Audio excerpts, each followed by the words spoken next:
আজকে ভাগবতীয় কথায় আমরা ছুটে আসতে পেরেছি, এটাও মহাপ্রভুর অশেষ করুণা। তার করুণা ভিন্ন কিন্তু এখানে আসা সম্ভব নয়। ভ্রমিতে ভ্রমিতে কোনো ভাগ্যবান জীব গুরু কৃষ্ণ প্রসাদে পায় ভক্তিলতা বীজ। ভ্রমণ করা মানে, ভ্রমণ মানে কি? এয়ারে এক দেশ থেকে আর এক দেশে এয়ারে টিকিট করে যাওয়া, হ্যাঁ, পিকনিকে যাওয়া, টেকনাফ থেকে তেঁতুলিয়া শুধু ঘুরে বেড়ানো না। এখানে ভ্রমণ শব্দে মহাজন বললেন, সাধু সঙ্গ করিতে করিতে যদি কোনোদিনই কোনো ভাগ্যবান জীবের ভাগ্যে গুরু কৃপা বর্ষিত হয়, গুরু কৃপা বর্ষিত হলে কৃষ্ণ কৃপা হবে, কৃষ্ণ কৃপা হলে পরে প্রেম ধন লভিবে, প্রেম ধন হলে পরে ভজনের রাস্তা খুঁজে পাবে। হরি হরি এত সহজ নয়। এজন্যই মহাজন লেখলেন, ভ্রমিতে ভ্রমিতে কোনো ভাগ্যবান জীব গুরু কৃষ্ণ প্রসাদী পায় ভক্তি লতা বীজ। এক জন্মের স্বীকৃতিতে এহেন কর্ম সম্পাদন নয়। আজকে এক জন্মে যে হয় না, তার প্রত্যক্ষ প্রমাণটা দেওয়ার আগে একটু রাধা মাধব কীর্তন করে নিই। মনে রাখবেন যে এক জন্মে হয় না। হ্যাঁ, মালাগুলো দাও।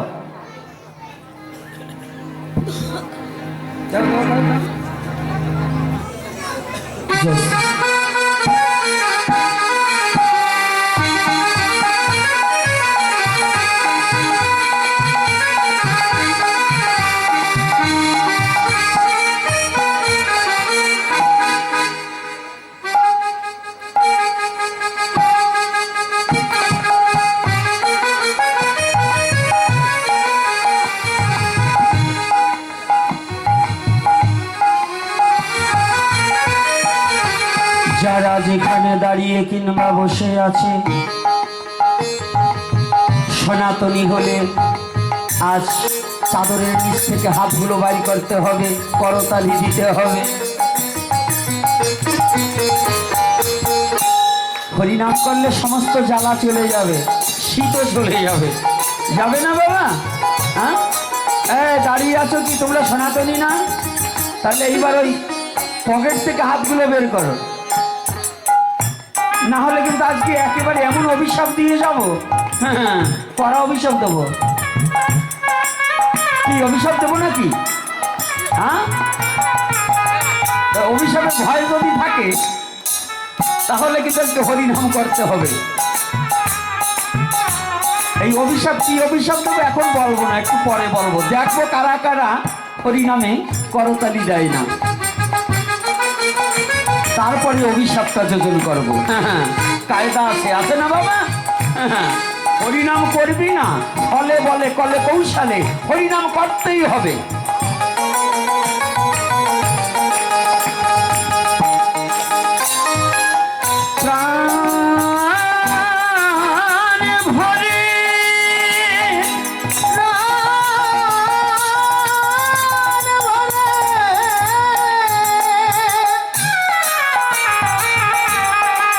করতালি দিয়ে হরিনাম করিতে হইবে। কেন বললেন? মন্দিরে দুয়ারে খুলে নয়, খুলে না,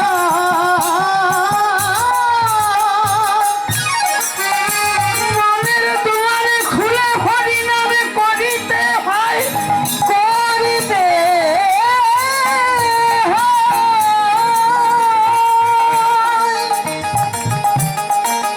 আজ আমরা সবাই মিলে ভগবানের জন্য করতালি দিয়ে নারী পুরুষ সবাই মিলে কীর্তন করিব নাকি? রাধে, কাদের কাদের হাত আছে হাতগুলো দেখি তো। রাধে।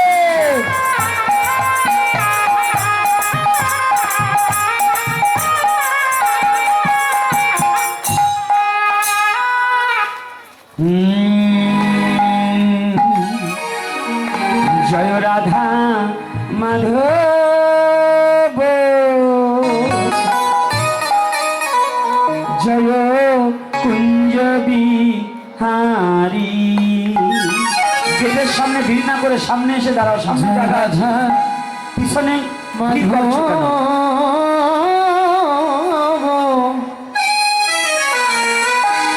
জয় কুঞ্জ বিহারী,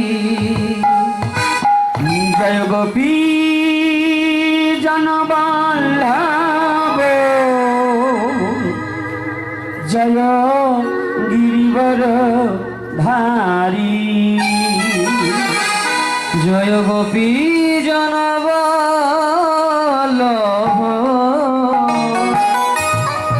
জয় গিরিবর ধারী, জয় রাধা মাধব, জয় কুঞ্জ বিহারী,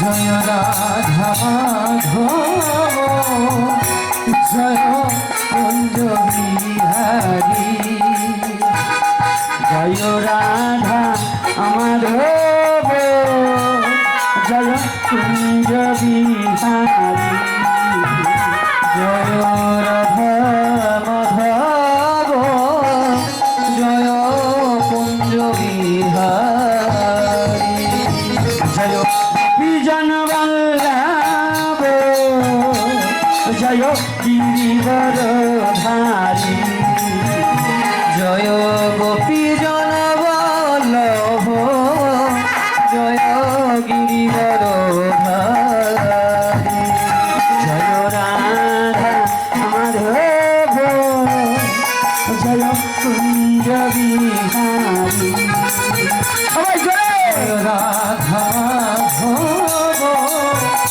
জয় কুঞ্জ বিহারী, যশোদনন্দন ব্রজ জনরঞ্জন, যশোদনন্দন ব্রজ জনরঞ্জন, যশোদনন্দন ব্রজ জনরঞ্জন, যশোদনন্দন ব্রজ জনরঞ্জন, যমুনা তীর বনচারী, যমুনা তীর বনচারী, যমুনা তীর বনচারী, যমুনা তীর বনচারী, জয় কুঞ্জ বিহারী, জয় রাধা মাধব, জয় কুঞ্জ বিহারী, জয় রাধা মাধব, জয় কুঞ্জ বিহারী। আমি কীর্তন কি বাংলায় করছি না হিন্দিতে, আরবি না ফার্সি, তেলেগু না উর্দু? তা বাংলায় করলে সবার মুখ লাগছে না কেন? হিন্দি ফিল্মের গান তো একেবারে পুরো মুখস্থ অনেকের, হ্যাঁ, নায়ক নায়িকার নাম মুখস্থ, মুখ লাগছে না কেন? অভ্যাস করতে হবে। মুখ লাগছে না কেন? আমি তো বাংলায় কীর্তন করছি, শুনে শুনেও যদি না বলতে পারেন তাহলে আর কবে হবে গো? সবাই আজকে দুই শ্রেণীর লোক কীর্তনে মুখ বলবে না। একটা হলো যার ভাসুরের নাম, এই যে ভাসুরের নাম মেয়ে ছেলে বলে, এখন তাও বলে, কি মেয়ে ছেলে বলে না এখন ভাসুরের নাম? তাহলে আজকে যারা ভগবানের নাম করতে অভ্যাস না, প্রাণ খুলে করে না, ওইটা মনে হয় ওর বাবার ভাসুরের নাম। আর না হয়তো আজকে বিরাজ করে নাই, মুখে খুব গন্ধ, তাই মুখ বন্ধ। না প্রাণ খুলে কেন রাধা মাধব কীর্তন করবে না? সবাই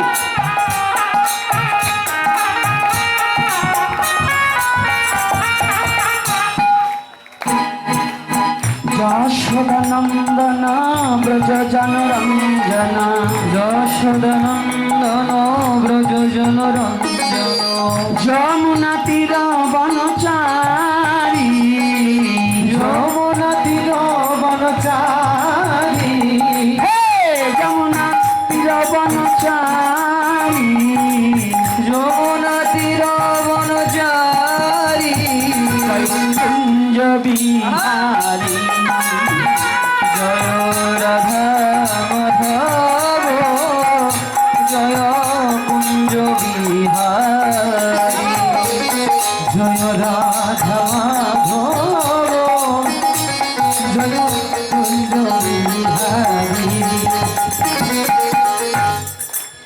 রাধে রাধে রাধে বো সবাই রাধে রাধে রাধে বো রাধে রাধে রাধে বো রাধে রাধে রাধে বো রাধে রাধে রাধে রাধে রাধে বো রাধে রাধে রাধে রাধে রাধে বো রাধে রাধে রাধে রাধে রাধে রাধে বো রাধে রাধে রাধে রাধে রাধে বো রাধে রাধে রাধে বো রাধে রাধে রাধে বো বাহু তুলে সবাই রাধে বল বাহু তুলে সবাই রাধে বো রাধে রাধে রাধে রাধে বো রাধে রাধে রাধে রাধে রাধে রাধে বো রাধে রাধে রাধে রাধে রাধে রাধে বো রাধে রাধে রাধে রাধে রাধে রাধে রাধে রাধে বল রাধে রাধে রাধে বো রাধে রাধে রাধে বল জয় রাধে রাধে রাধে বো জয় রাধে জয় রাধে জয় রাধে জয় রাধে জয় রাধে জয় রাধে জয় রাধে জয় রাধে জয় রাধে জয় রাধে জয় রাধে জয় রাধে পরম পুরুষ পরমেশ্বর ভগবান শ্রীকৃষ্ণ কি জয় প্রেমময়ী শ্রীমতী রাধা রানী কি প্রেমের ঠাকুর ভগবান গৌর হরি কি জয় আজকের হরি কথা কি জয় আজকের আগত ভক্তবৃন্দ কি জয় সনাতন ধর্ম কি জয় নিতাই গৌর হরি কিছু জ্ঞান এবং কিছু গুণের প্রয়োজন। আপনারা জানেন আমি জ্ঞান এবং গুণ থেকে সসম্পূর্ণভাবে অযোগ্য জানি, কোনো বিদ্যা নেই, কোনো ভাষাবোধ নেই, তথাপি আপনাদের চরণ ভরসা করে বসেছি ব্যাসাসনে। আপনারা কৃপাবান, কৃপা করে এই পাপাচ্ছন্ন দুরমতিকে কৃপাবাড়ি দান করে ধন্য করবেন। জয় নিতাই, জয় গৌর হরি বল। আমাদের আলোচনার পর্বটা ছিল এক জন্মে কৃষ্ণ ভজন নয়, ভ্রমিতে ভ্রমিতে কোনো ভাগ্যবানজি। একদিন আপনারা জানেন ৫ম বৎসর বয়সে প্রহ্লাদ কৃষ্ণ প্রাপ্তি হয়েছে নাকি? কোনটা হয়েছে? কত বছরে? আরে মাঝে মাঝে দুই একটা কথা বললেন, মিথ্যা কথা।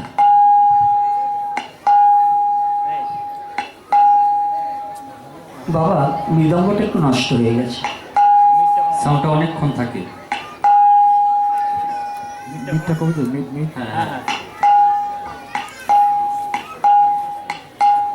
হবে না না, একটু গেমটা ধরব ৫ বছরে নয়।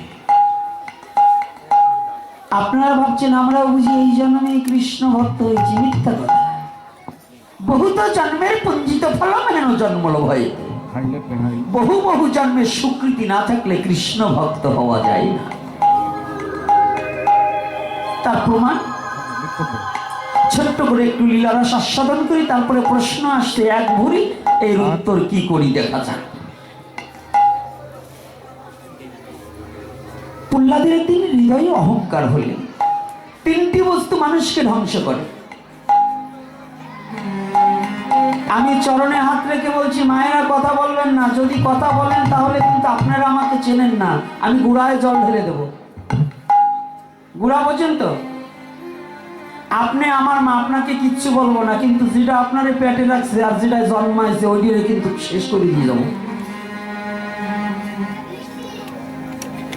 একদম কথা বলবেন না। আর যারা পরে এসেছেন মস্তকগুলো ঢেকে বসুন, আমার পাঠ শোনেন না এমন কোনো লোক নেই।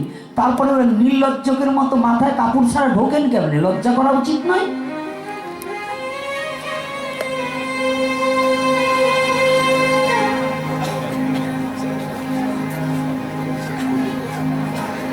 প্রহ্লাদের 3টি বস্তু মানুষকে ধ্বংস করে: লোভ, হিংসা, অহংকার। একজন সাধুর পৃথিবীতে যেভাবে জন্ম হয়েছে, একজন সন্ত্রাসীরও সেইভাবে জন্ম হয়েছে, তাই না? নাকি? আমরা যারা মানুষ লিপি সবাই তো মা বাবার পিতার বীজ দানে, মার রচে এই পৃথিবীতে আসা। তাহলে উনি সন্ত্রাসী আর আপনি সাধু কেন? এর পার্থক্য হচ্ছে উনি লোভের বশীভূত হইয়া নিজের আত্মসুখ কেন্দ্রিক ভোগ বিলাস বাসনা লাগিয়া উনি পরধন লুটিয়া খেয়েছে বিধায়ী উনি সাধু হতে পারেন। কথাটা কিন্তু ভালো করে একটু অবলোকন করতে হবে, এটা কিন্তু কাঁচা কথা নয়। আর সনাতন ধর্মের শাস্ত্র কখনো শুধু সনাতনী জাতির কথা বলে না, সনাতন ধর্মের শাস্ত্র কথা বলে সমস্ত মানব জাতির কথা। যখন হিন্দু মুসলমান বৌদ্ধ খ্রিস্টান আসে তখন জাতপাত আসে, আর যখন মনুষ্যত্বের কথা হয় সেখানে কোনো জাতপাত থাকে না, শুধু মানবের তরে কথাগুলো প্রচার হয় নাকি? রাধে রাধে। সনাতন ধর্ম কথা বলে সমস্ত মানব জাতির কথা, যে কথার মধ্য দিয়ে সমস্ত মানব জাতি উদ্বুদ্ধ হতে পারে, মনুষ্যত্ব জাগ্রত হতে পারে, এটা হচ্ছে সনাতন ধর্মের শাস্ত্রীয় কথা। যে কথাই কোনো মানব জাতির উন্নত হয় না সে কথা সনাতন ধর্মের শাস্ত্র বলে না।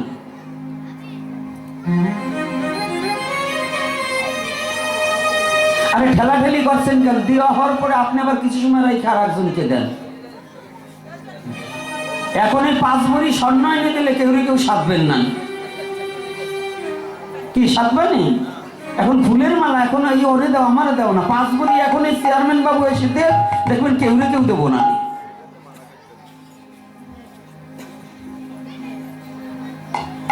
রাধে রাধে। তাহলে এই পৃথিবীতে সনাতন ধর্ম কথা বলবে সমস্ত মানব জাতির কথা। আর সনাতন ধর্মের শাস্ত্র হচ্ছে এক একটা সংবিধান। এই রাষ্ট্র পরিচালনা করার যে একটা সংবিধানের প্রয়োজন, আর এই দেহটাকে পরিচালনা করতে হলে একটা সংবিধানের প্রয়োজন।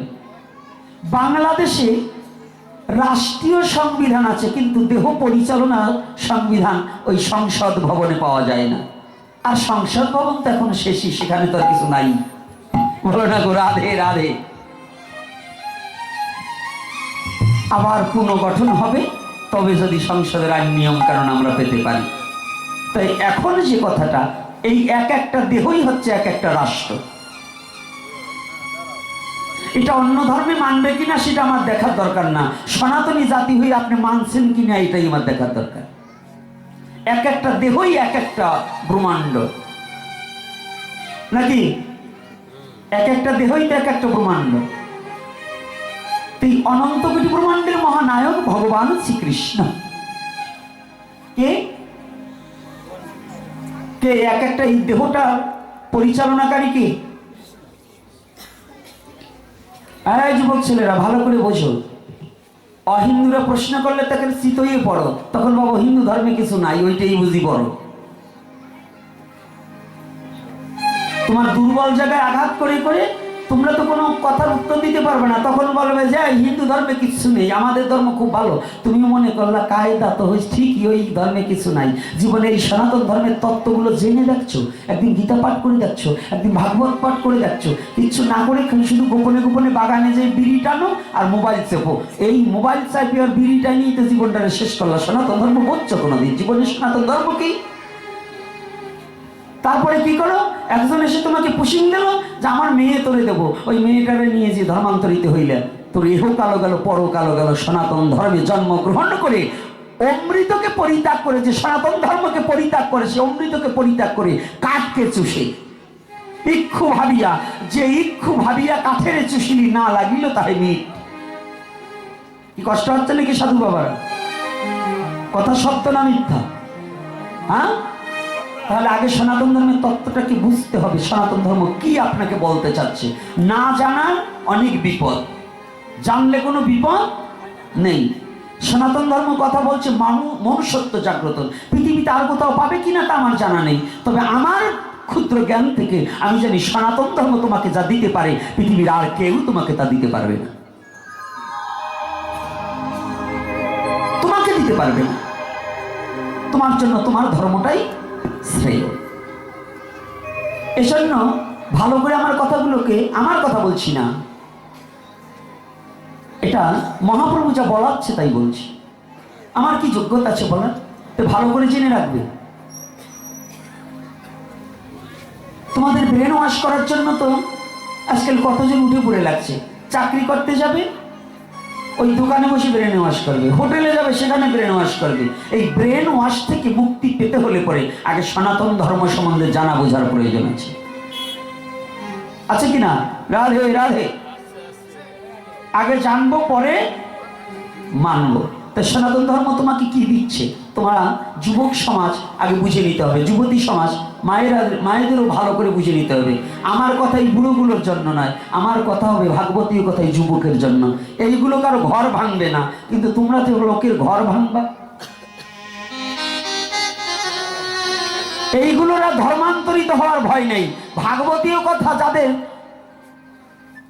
পশুবৃত্ত স্বভাব আছে, আসরিক স্বভাব আছে, তাদের বেশি বেশি হরিকথা শ্রবণ করতে হবে, যাতে তাদের আসরিক ভাবাপন্নটা ছুটে শুদ্ধ ভক্ত হতে পারে, ভগবানের প্রেমে ডুবে যেতে পারে।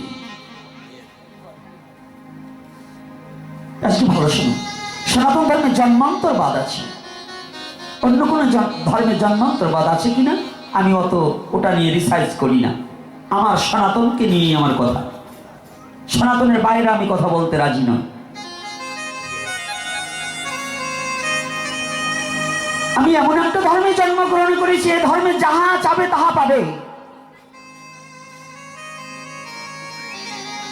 এ ধর্মের এত বড় সুপ্রিম পাওয়ার নিরাকার ঈশ্বর সাকার হতে পারে, এটা অন্য কোথাও খুঁজে পাবে না। এটা একমাত্র সনাতনের জন্য সম্ভব, যে ঈশ্বর নিরাকার, সে সাকার রূপে, আত্মা রূপে এবং সাকার মূর্তিমান হয়ে ভক্তের সাথে ভগবান খেলা করতে পারে। বলো না গো রাধে রাধে।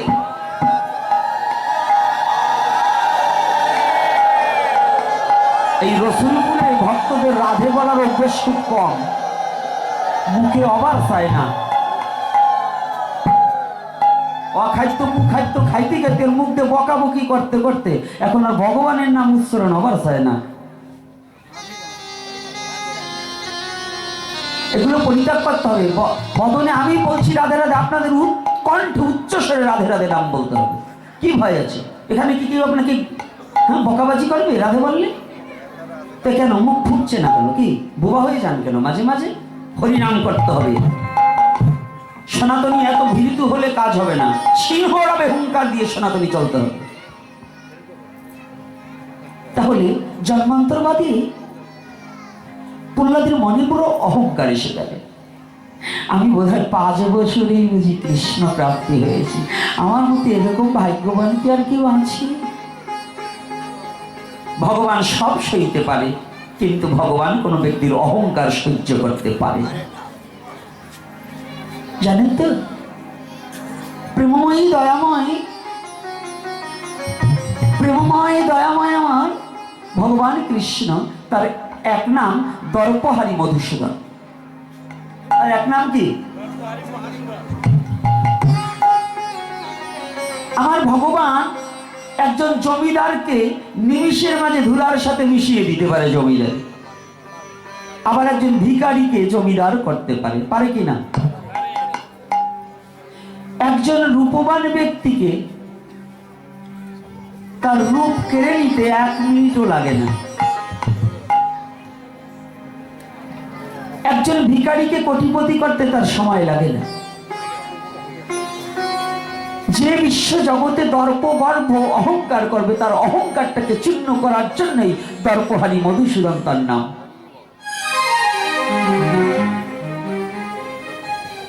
আমার দর্পহারি মধুসূদন মনে মনে চিন্তা করলেন, যদি আজ প্রহ্লাদের অহংকার সৃষ্টি হয়ে যায় তাহলে প্রহ্লাদ তো নষ্ট হয়ে যাবে।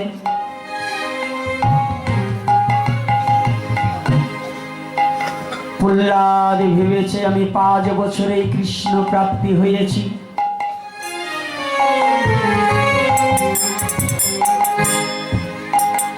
ভগবানের সম্মুখে ভক্ত নষ্ট হবে, এটা ভগবান চায় না। কোন কোন পিতামাতার সম্মুখে তার পুত্র নষ্ট হয়ে যাক, এটা পিতামাতা, প্রকৃত পিতামাতা চায় না। গুরুর সম্মুখে তার শিষ্য নষ্ট হয়ে যাক, এটাও গুরু চায় না। আর ভক্ত নষ্ট হয়ে যাক, এটাও আমার ভগবান চাই না। ও বাবা, ভগবানের উপরে যন্ত্রণা হলে আমার প্রহ্লাদ তো পথভ্রষ্ট হয়ে যাবে। আমার প্রহ্লাদ পথভ্রষ্ট হয়ে যাবে, কি করা যায়? নারদকে বললেন, নারদ, তুমি আমার প্রহ্লাদকে একটিবার রক্ষা করো, তুমি তো গুরু। প্রহ্লাদের গুরুদেবকে, প্রহ্লাদের মার গুরুদেবকে জানেন তো? আপনারা তো আবার গুরুদেবের ছেলের কাছ থেকে ছেলের মন্ত্র দেওয়ান। একই গুরুদেব যদি সৎগুরু হয়, 5-7 পুরুষও এক জায়গায় দীক্ষা নেওয়া যায়, এতে কোনো বাধা নেই। আর আপনাদের তো ব্যবসা একটা শিখাই দিয়েছে যে আমিও খেয়ে যাবো, আমার ছেলেও যাতে আপনাদের মাথায় পা রেখে খেতে পারে। এই জন্য গুরু পরম্পরা কি, গুরু বংশের থেকে দীক্ষা নিতে হয়, না হলে আর দীক্ষা নেওয়া যাবে না। এগুলো চোরের কথা, বদমাশদের কথা, এগুলো হলো চোর যারা, তাদের কথা। এগুলো কোনো সাধু এবং গুরুর কথা নয়, এগুলো হলো চোরের ব্যবসাবৃত্ত কথা, ব্যবসাটাকে টিকিয়ে রাখার কথা। কষ্ট লাগছে নাকি? আপনারা তো ওই ব্যবসা করেন না, আপনাদের কষ্ট লাগার কোনো কথা না। যারা ওই ব্যবসা করে ওকে তো একটু লাগবেই।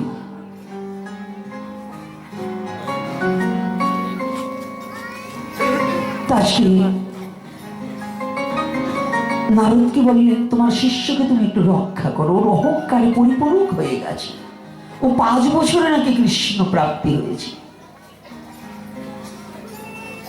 প্রহ্লাদকে নারদ এসে বলেন, বাবা চলো যে আজকে একটু ভ্রমণে যাই। কোথায়?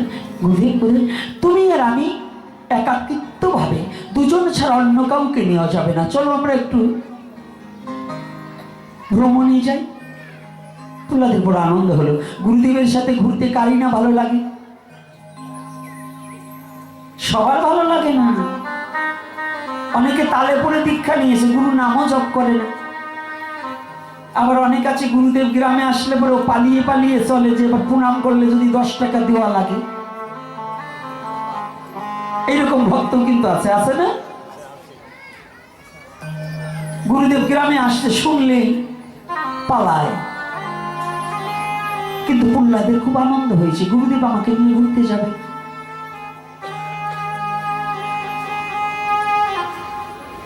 হাঁটতে হাঁটতে হাঁটতে হাঁটতে, তখন কিন্তু আপনাদের মতো এত বাইসাইকেল আর মোটর সাইকেল আর ওই কোনো কিছু ছিল না, অটো ভ্যান ট্যান ছিল না। নারদের বাহন ছিল ঢেকি। ঢেকি চিনেন তো মায়েরা? হ্যাঁ, আরে জুয়ান গুলাই মাথা লড়াইলে কাজ হবে না, ওই বুইরা বুইরা 2-4টা চিনে। আর এখন ঢেকি নাই,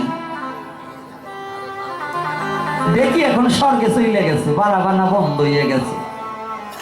আগে গান গাইতাম, ও তোমরা এই ব্যবসা কেউ ছাইরো না, সাদের ধান বানা। ও ঢেকি চলবে কিন্তু টলবে না রে, চলবে কিন্তু টলবে না রে, চলবে না মনে, চলবে না রে, চলবে না। ও সে চলবে না কিন্তু টলবে না রে, চলবে কিন্তু টলবে না, সাদের ধান বানা। তোমরা এই ব্যবসা কেউ ছাইরো না, সাদের ধান বানা। তোমরা এই ব্যবসা কেউ ছাইরো না, সাদের ধান বানা। এই গানের মধ্যে আরো কিছু ভজন লুকায়িত আছে, সেই কথা জানতে হলে যাও গা গুরুর কাছে।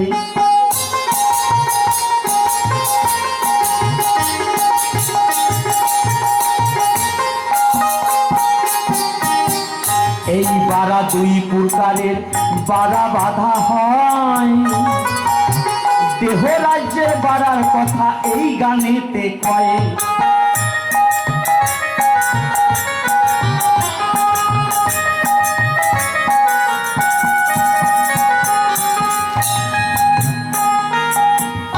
আর এই প্রাকৃতিক জগতে যে ঢেকিটা ধান বানাতে রয়, সেই ঢেকি অনেক আগেই চলে গেছে, এখন শুধু মুখে মুখে হয়। এখন আছে ঢেকি, এখন মুখে আছে কিন্তু কাজে।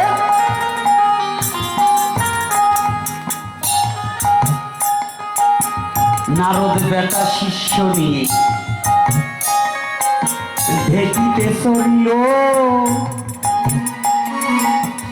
আপন মনে বেগে ঢেকি চলিতে লাগিল। রাধে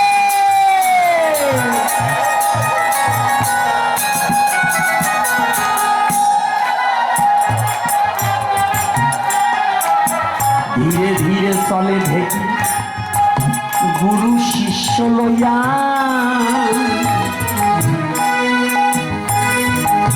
পর্বতের একটু দূরে ঢেকি থামিল তবিয়া।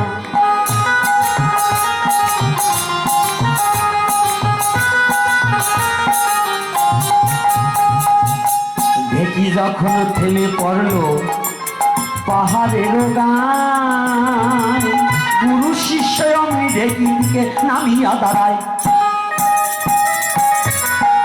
কথা বোঝা যায়? বোঝা যায় তো? এরপরে ছন্দে ছন্দে তাল ধরিয়া কথা যে বলিব, এতই আগে তাল ছন্দে নাহি কথা বলিব।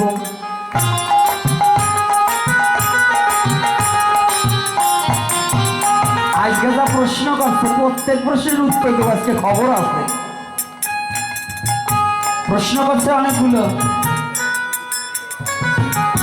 তাই নারদ আর প্রহ্লাদ যখন দাঁড়িয়েছে, এক জায়গা সুন্দর প্রাকৃতিক।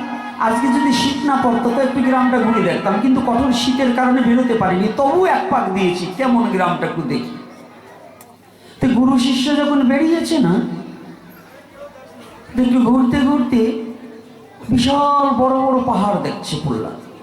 তো বলছে গুরুদেব চলুন একটু পাহাড়ে যাই।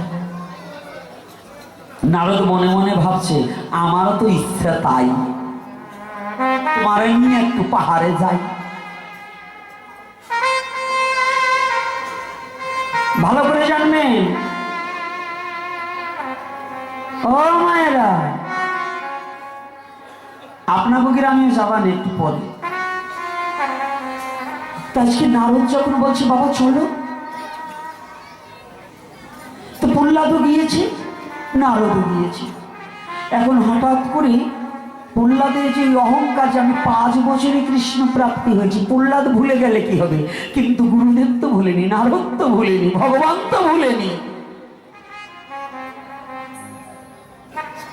প্রহ্লাদ হঠাৎ করে দেখতে পায় পাহাড় ভেবে যেখানে গিয়েছে ওখানে পাহাড় নয়, হাড়ের পালা, শুধু হাড় আর হাড়। কি এত হাড় কেন? একটা হাড় হাতে নিয়ে প্রহ্লাদ দেখছে, শুধু হাড়ের লেখা দস্যকুলে প্রহ্লাদ, দস্যকুলে প্রহ্লাদ। যে হাড়টা ফেলে দিয়ে আর একটা হাড় দেখে ওইখানেই লেখা দস্যকুলে প্রহ্লাদ। তো প্রহ্লাদ মনে মনে চিন্তা করছে কি আমি ছাড়া কি আরো কোনো প্রহ্লাদ আছে নাকি? দস্যকুলে প্রহ্লাদই লেখা। যেতে না যেতে আর একটা পাহাড়ে ছুটে চলেছে। আমি বলছি এখন আর কোনো প্রশ্ন হবে না, যেগুলো আছে এই কটার উত্তরই তো দিতে পারি না।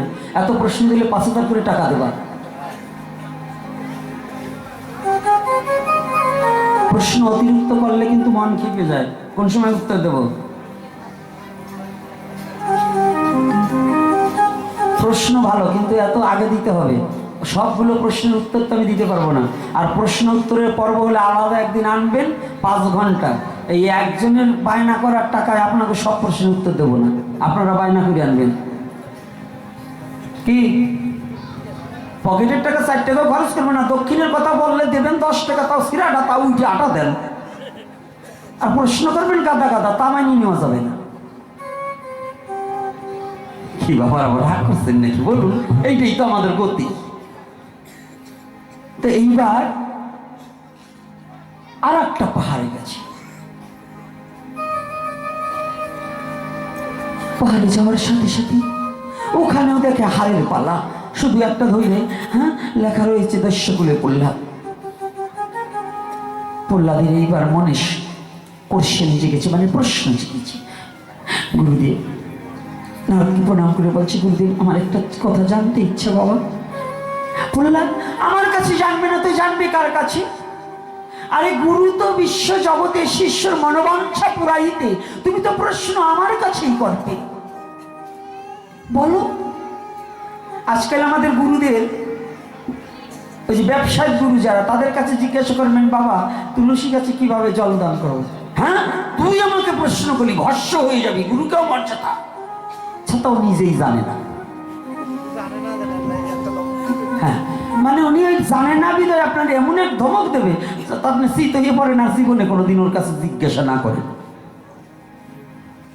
দেখবেন কে এগুলো করে কিনা, জানতে চাবেন জানাবে না, কিন্তু গুরু তো জানার জন্যই করা। না হলে ওনারও দুই পা, আমারও দুইটা পা, আমারও দুইটা হাত, ওনারও দুইটা হাত, আমারও মাথা, ওনারও মাথা, আমারও চোখ, ওনারও চোখ, আমারও মুখ, ওনারও মুখ। তা আমার সে এত বেশি কি উনি যে উনি আমার গুরু হবে? আমার এত পরিশ্রমের টাকা ইনকাম কিনে ওনারে খাওয়াইতে হবে, পা ধুইয়ে জল খাইতে হবে, কেন খাইতে হবে? এর কারণ কি? কারণ আছে না? অজ্ঞানী যায় জ্ঞানীর কাছে, চৈতন্য জ্ঞান পাবার আসে। উনি আমার গুরু, সেইখানে জ্ঞানের গুরু। ওনার যা আছে আমার তা নাই। যদি উনি সেইটা না দিতে পারে, উনি আমার কিসের গুরু? বলো না গো, রাধে রাধে। নোংরার ভিতর দিয়ে হাইটে আসলাম, খালি পায়ে এসে পাও ধোয়াইয়া করে জল খাইলাম, এইটাতে গুরু ভজন হয়ে গেল না? খাওয়াতে হইলেও হিসাব করতে হবে, আর খাইতে হইলেও হিসাব করতে হবে। কি হচ্ছে? ছাউন আসে কেন? বুঝবো, ছাউন করলে বুঝবো ওই দলের লোক এই জায়গা আছে। এইবার বুঝুন তো, গুরু কি শিষ্যের প্রশ্নের উত্তর দেবে না? কি উত্তর দেবে কিনা? তবে যদি কোনো শিষ্য মনে করে আমি গুরুকে ঠকাবার জন্য প্রশ্ন করব, ওর মতো গাধা আর পৃথিবীতে নাই। গুরুর সাথে কখনো মর্যাদা লঙ্ঘন করা যাবে না। গুরু কোন অংশে লঘু নয়, গুরু যাহা কোন অংশে লঘু নয় তাহাকে বলা হয় গুরু। গুরু করার আগে গুরুকে জাস্টিফাই করা যায়, কিন্তু গুরু করার পরে শুধু গুরুর কাছে আত্মজিজ্ঞাসা ছাড়া অন্য কোনো জিজ্ঞাসা করা যাবে না।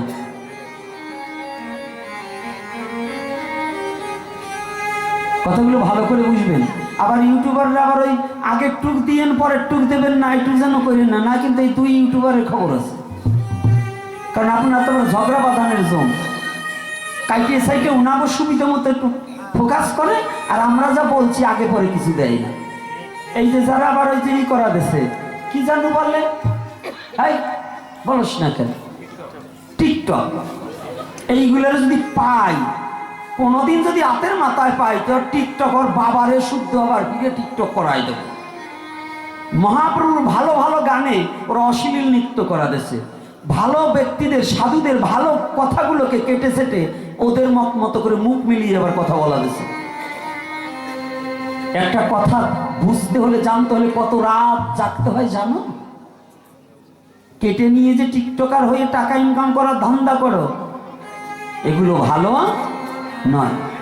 তা আজকে গুরুকে ঠকাবার জন্য যদি কোনো শিষ্য প্রশ্ন করে, এটা তার মূর্খতা নাকি বাবা? এটা মূর্খতা নয়? আর যদি তোমার আত্মতত্ত্ব জানার জন্য গুরুকে যদি জিজ্ঞাসা করো, এটা তোমার সফলতা। বলো না গো, রাধে রাধে, এটা তোমার সফলতা। ঠকছো কোথায়? বলছে জিতছ কোথায়? বলছে ঠকছি জিতায়, না ঠকলে জিতা চাই না। তা আজকে প্রহ্লাদ বলছি, গুরুদেব আমি একটা কথা জিজ্ঞাসা করব। গুরুকে জিজ্ঞাসা করতে হলে কিন্তু আত্মনিবেদিত প্রাণ হয়ে বিনয়ের সহিত করজোরে প্রশ্ন করতে হয়। হ্যাঁ বাবা তুমি বলো। নারদ মনে মনে চিন্তা করছে, আমি তো তোমার প্রশ্নের জন্যই এসেছি এখানে, আমি এমনিতে আসিনি। তুমি কি বলবে তাও আমি জানি, তুমি যা বলেছিলে তাও আমি জানি, এজন্যই তো আমি তোমার গুরু।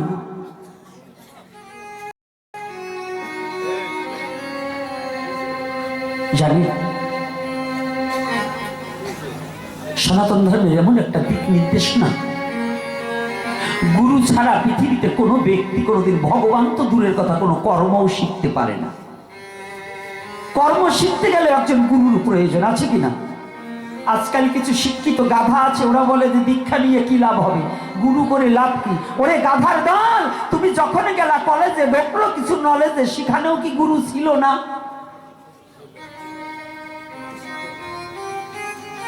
আজকে সায়েন্স নিয়ে পড়েছো, ব্যাংকার হয়েছে, কিংবা ডাক্তার হয়েছে, ইঞ্জিনিয়ার হয়েছে, তুমি ভাবছো গুরু বলতে কোনো শব্দ নেই। তুমি গুরু সারা জীবনে পাঠশালাতেও যেতে পারো না। কি গুরুকে আশ্রয় করে এই পৃথিবীতে এসেছো? 3 জন গুরুকে আশ্রয় করে পৃথিবীতে এসেছো। আসুন, যদি কোনো তার্কিক লোক থাকে আসুন, আমি চ্যালেঞ্জ করে বলছি 3 জন গুরু ছাড়া এই পৃথিবীতে কোনোদিন তুমি আসতে পারো না। স্থূলের গুরু হচ্ছে পিতামাতা, তো মা আর বাবা 2 জন, আর জগৎ গুরু অনাদির আদি গোবিন্দ সর্ব কারণের কারণ। এই 3 জনের মা বাবাকে আশ্রয় করা হয়েছে, কিন্তু কৃপাটা তো ভগবানের। ভগবানের কৃপা ছাড়া পৃথিবীতে কোনো দিন কোনো মা বাবা সন্তান পৃথিবীতে আনতে পারে না। তাহলে এই 3 জন গুরু আশ্রয় করিয়ে এই পৃথিবীতে আসাও গুরুর মাধ্যমে, যেতেও হবে গুরুর মাধ্যমে, মুক্তিও পেতে হবে গুরুর মাধ্যমে। বলো না গো রাধে রাধে। এজন্য গুরু যে কত বড় বিষয়বস্তু, এটা অনেকের জানা নেই, অনেকের জানা নেই। আজকে দেখুন, হ্যাঁ বাবা তুমি বলো। বললাম গুরুদেব, আমি ভ্রমণ করতে গিয়ে ওই পাহাড়ের কাছে গিয়ে 2টো পাহাড় 3টা পাহাড় এরকম করে ঘুরে ঘুরে দেখলাম যে হাড়ের পালাটাতে হাড়ে লেখা রয়েছে দস্যুকুলের প্রহ্লাদ। গুরুদেব কৃপা করে বলুন, আমি ভিন্ন কি আরো কোনো প্রহ্লাদ আছে না? নারদ বলছি, প্রহ্লাদ তুমি যতগুলো হার দেখেছো, এটা প্রতিটা হারই তোমার হার। তুমি যতবার এই পৃথিবীতে এসেছিলে ততবার এক একটা হার ক্রয় করে, মানে সংগ্রহ করে রাখা হয়েছে। তুমি দস্যুকুলে জন্মগ্রহণ করিতে করিতে এই জন্মে এসে আগের জন্মের কিঞ্চিত কিঞ্চিত ভজন করিতে করিতে আজকে এবার এই 5ম বৎসরে তুমি আমার ভগবানের চরণে পেয়েছ। হরি বল হরি বল হরি বল। জানো প্রহ্লাদ, এক জন্মে কোনোদিন ভজন করে ভগবানের চরণ পাওয়া যায়। প্রহ্লাদ চমকে উঠলেন। প্রহ্লাদ চমকে উঠেছে, কি আমি যে অহংকার করেছিলাম, অহমিকা করেছিলাম যে আমি 5 বছরে কৃষ্ণ প্রাপ্তি হয়েছি। গুরুদেব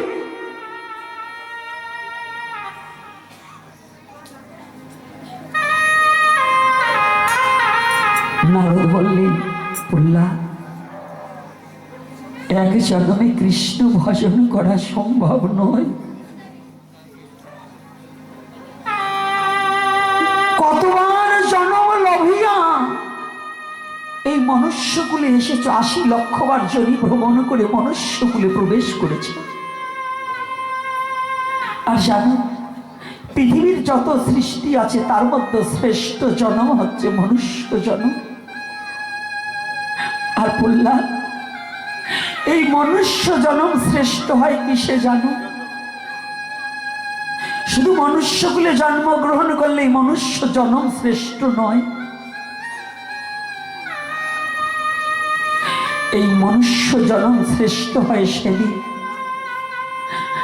যদি মানবকুলে জন্মগ্রহণ করিয়া বৈষ্ণব সঙ্গ সাধু সঙ্গ করিতে করিতে গুরু আশ্রয় যেদিন হবে, সদ্গুরুর কৃপা তোমার প্রতি যেদিন বর্ষিত হবে, গুরু কৃপায় যেদিন সখী অনুগত হয়ে ভজনের পথ খুঁজে পাবে, সেদিন হয়তো মানব জন্ম তোমার ধন্য হয়ে যাবে।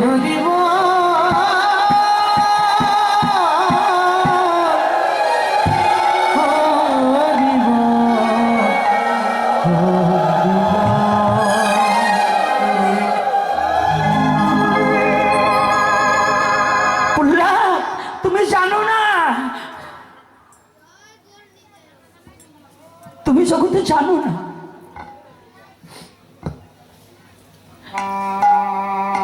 ভক্তের কৃপা ভিন্ন কোনোদিন ভগবানকে পাওয়া যায় না।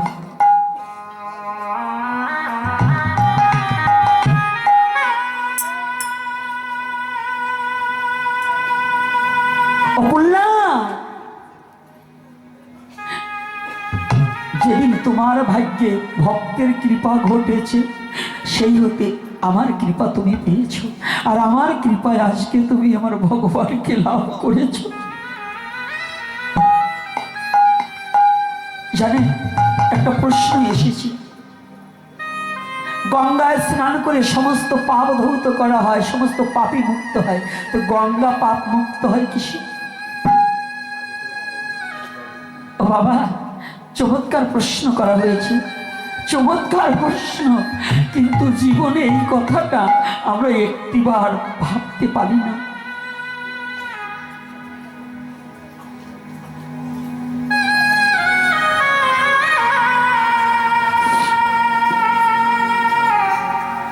গঙ্গা দেবীকে যখন মর্তে আসবার অনুমতি করা হলো, ভগবান নারায়ণের বাম পদ থেকে তো গঙ্গার উৎপত্তি, গঙ্গা দেবী বললেন না, আমি মর্তলোকে ওই পাপাচারীদের কাছে যাব না। না দেবী, তুমি যাও, তোমাকে আমি এমন একটা শক্তি দিচ্ছি, সমস্ত পাপীর পাপ তুমি গ্রহণ করতে পারবে।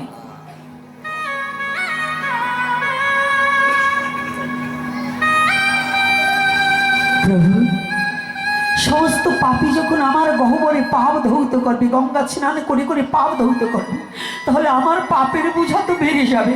আমার পাপটা আমি কোথায় গিয়ে ধৌত করব?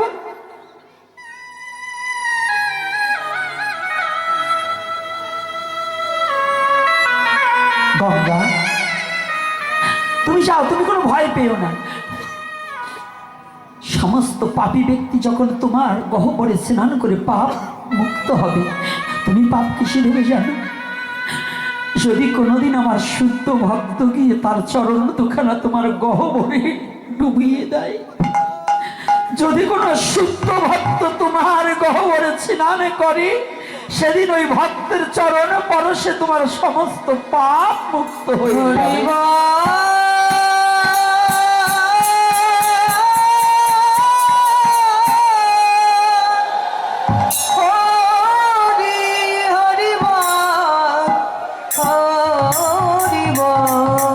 এসব একটা পদ লিখেছেন পদকর্তা, কি লিখেছেন জানি?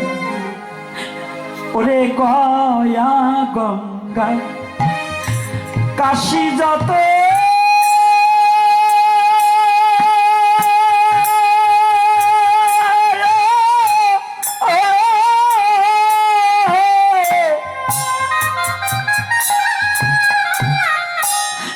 এই বৈষ্ণবের পদে না তো ওরে সকল তীর্থ এই বৈষ্ণবের তর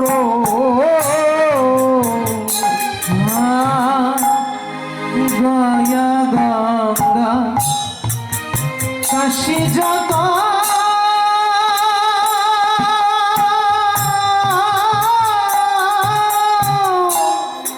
এই বৈষ্ণবের পথে নত, এই বৈষ্ণবের পদে নত, সকল তীর্থ বৈষ্ণবের চরণ, সকল তীর্থ ওই বৈষ্ণবের চরণ, ওই বৈষ্ণবের চরণ, ওই গয়া গঙ্গা ওরে কাশী যত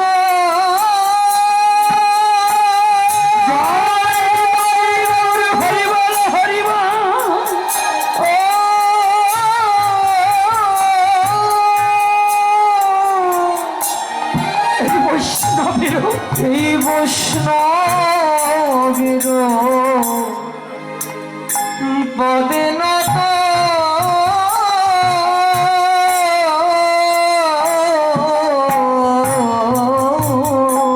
সকল তীর্থ বৈষ্ণবের চরণ। এই সকলি তীর্থ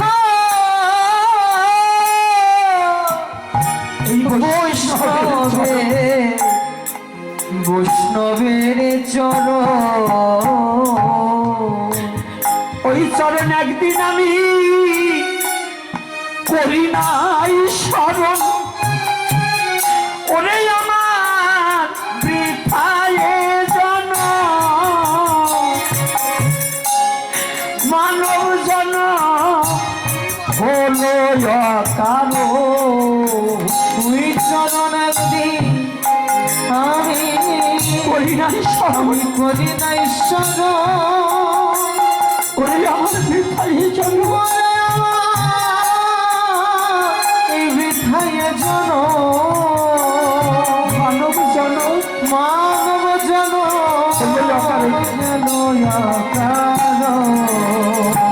ওই চরণ একদিন আমি করি নাই ওরে আমার বৃথায় জন মানব জন মানব জন হইল কারো। আমার মানব জন বৃথায় গেল, আমার মানব জন বৃথা গেল। আমার মানব জন বৃথায় গেল। আমার জীবনে ভক্ত সঙ্গ নাই বা হলো, আমার মানব জন বৃথায় গেল। এই ভক্ত সঙ্গ আমার নাইবা হলো, মানব জন বৃথা গেল। আমার ভক্ত সঙ্গ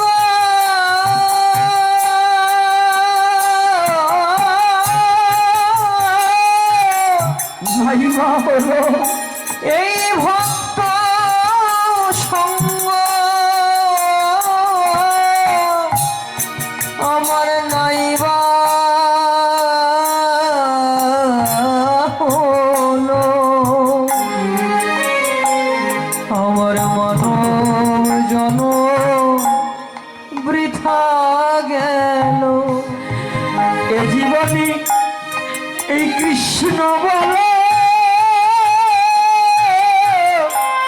আর নাই বা হলো,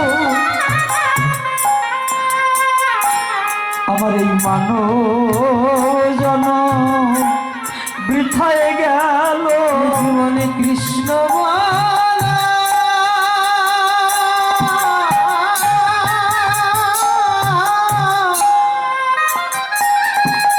আমার নাইবা হলো, এ জীবন আমার বৃথা গেল। আমার কৃষ্ণ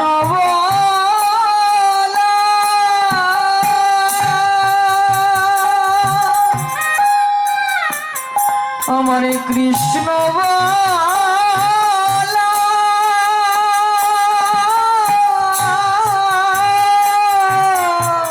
ওরে নাই বা হলো, আমার নাইবা হলো।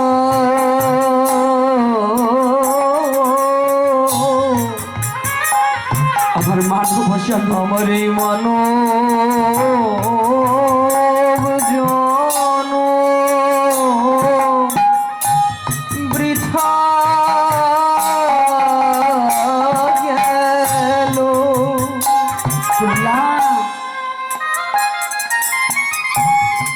ভ্রমণে করিতে করিতে এমন কোন সাধু সঙ্গ করিতে করিতে তোমার সুদুর্লভ মানব জন্ম হয়েছে।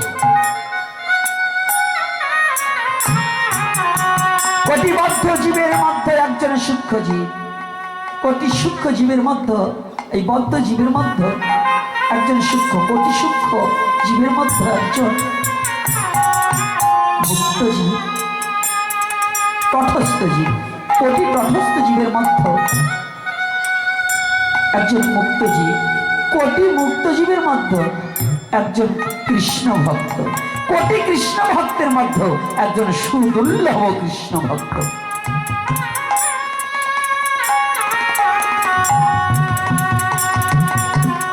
কত জন্ম অতিক্রম করে আজ যারা এই যে ছোট এবং বড় যারাই আসতে পেরেছে, জানেন কোটি জন্মের স্বীকৃতি না হলে আজকে এই ভাগবত আসরে আসতে পারতেন না।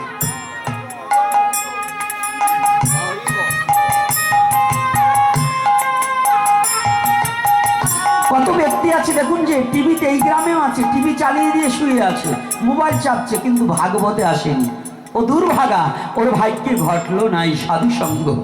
এই যে অগণিত ভক্তের মধ্য দিয়ে না জানি ভগবানের কোন ভালোবাসার ব্যক্তি এখানে থাকতে পারে, তার চরণধুলা এখানে, যেখানে শুদ্ধ ভক্তের চরণধুলা পড়ে সেটাই নবমধুর বৃন্দাবন হয়ে যায়। হরি হরি হরি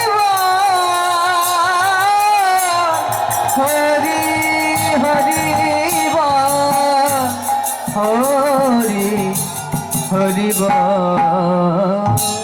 ও বাবা,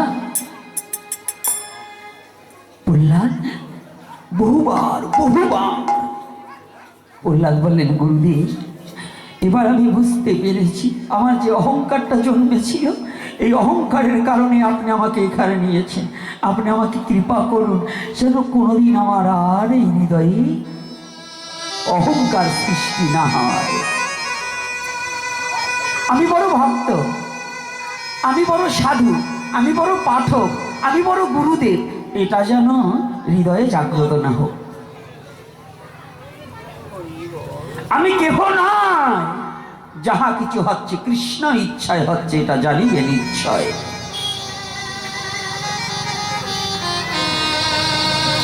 ছোট্ট একটা প্রশ্ন এসেছে, ধীরে ধীরে উত্তর দিব। অনেকগুলো প্রশ্ন তো, ভালো কথা লিখেছে। প্রসাদ খেলে কি হয়? প্রসাদ কিন্তু খাওয়ার বিষয়বস্তু নয়। আমরা যেটাকে প্রসাদ বলে গণ্য করি এটা প্রসাদ নয়, তবু প্রসাদ বলিতে হয়। শাস্ত্রীয় ভাষায় প্রসাদ মানে কৃপা, নাকি? প্রসাদ মানে কৃপা। কি খাওয়া যায়? কৃপা হয় কিসে হয়? ভগবানের নিবেদিত বস্তু যদি জড়জীবার উপরে দেওয়া যায় তাহলে ভগবানের কৃপা তার প্রতি বর্ষিত হয়। বলো না গো রাধে রাধে। তাহলে প্রসাদ খেলে কি হয়? ভগবানের কৃপা। ভগবানের কৃপা হলে কি হয়? জড়বুদ্ধি এবং মায়া দূরে যায়। মায়া দূরে গেলে কি হয়? ভগবান প্রাপ্তি হওয়া যায়। বলো না গো রাধে রাধে। তাহলে প্রসাদ খেলে কি হয় এটা বোঝেন না? প্রসাদ খেলে যদি এইগুলো হয়, পাড়া খাইলে কি হয়? এইটা তো লেখলেন না যে পাড়া খাইলে কি হয়। কি রাধে রাধে। প্রসাদ খাইলে কি হয় এটা শাস্ত্রে আছে, তো পাড়া খাইলে কি হয় বুঝলেন না? কয় আমি পাড়া খাই না, আমি তার বিপরীতটা খাই। কয় কোনটা? কয় খাসি। আরে ওই যে ফেলাই দিতেছে তাই খাসি হয়েছে, থাকলে তো ওরাও পাড়া। কি সাধুরা কি রাগন নাকি? আরে বাংলায় বলতেছি, সত্যি কথা বলছি। বলুন, ওই খাসিটাও কিন্তু পাড়া। ওটা যতই যা করেন ও লাভ বলে নাকি? লাভ বলে? আরে কথা বলেন না। বান্দর বুড়া হইলেও কি তার লাভ বলে? এই যে প্রসাদ খাওয়ার কথাটা বললেন, তো পাড়া খাওয়ার কথাটা শুনবেন না? পাড়া খাইলে কি হয়? বলবো না বলবো না? হ্যাঁ কি বলেন? বলবো? এই তোমরা কি বলো? না, এরা না বলে। সবকটাই পাড়া খান নাকি? তো নাই বলেন না কাছে? হ্যাঁ বলেন। এই ধরো ধরো, ওই কায়দা আছে একটা, কায়দা না করে করুন না। আমাদের সারুণ কবি নকুল বিশ্বাসের নাম শুনছেন না? হ্যাঁ, এই এই যে প্রসাদের কথা বলছেন না, যারা প্রসাদ খান না, যারা খালি পাড়ার মাংসের উপর লোক, মানে খাসির মাংস 1.5 কেজি পাইলে চিতইয়া পড়ে, জাগাও যা বোঝে, ন জাগাও বোঝে নাই। তারা এই সনাতনী জাতি নষ্ট হইতেছে কেন জানেন? খাদ্যের কারণে। এর কারণ কি জানেন? ওরা হোটেলে যে কয়টায় খায় এর সব খায় সেই কয়টায়। কারণ একই হোটেলে খাসির মাংস থাকে, গো মাংস থাকে, মুরগির মাংস থাকে, মাছও থাকে, থাকে না? বাবুর্চি কয়জন?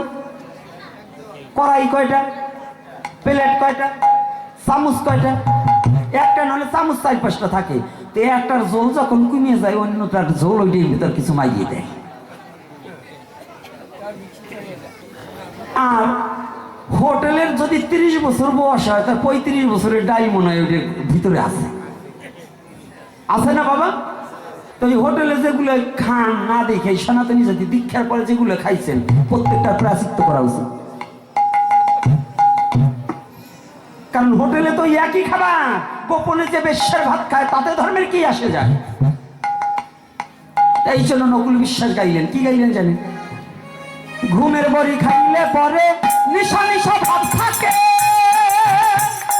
পাঠার মাংস খাইলে দেহে পাঠা পাঠা ভাব জাগে।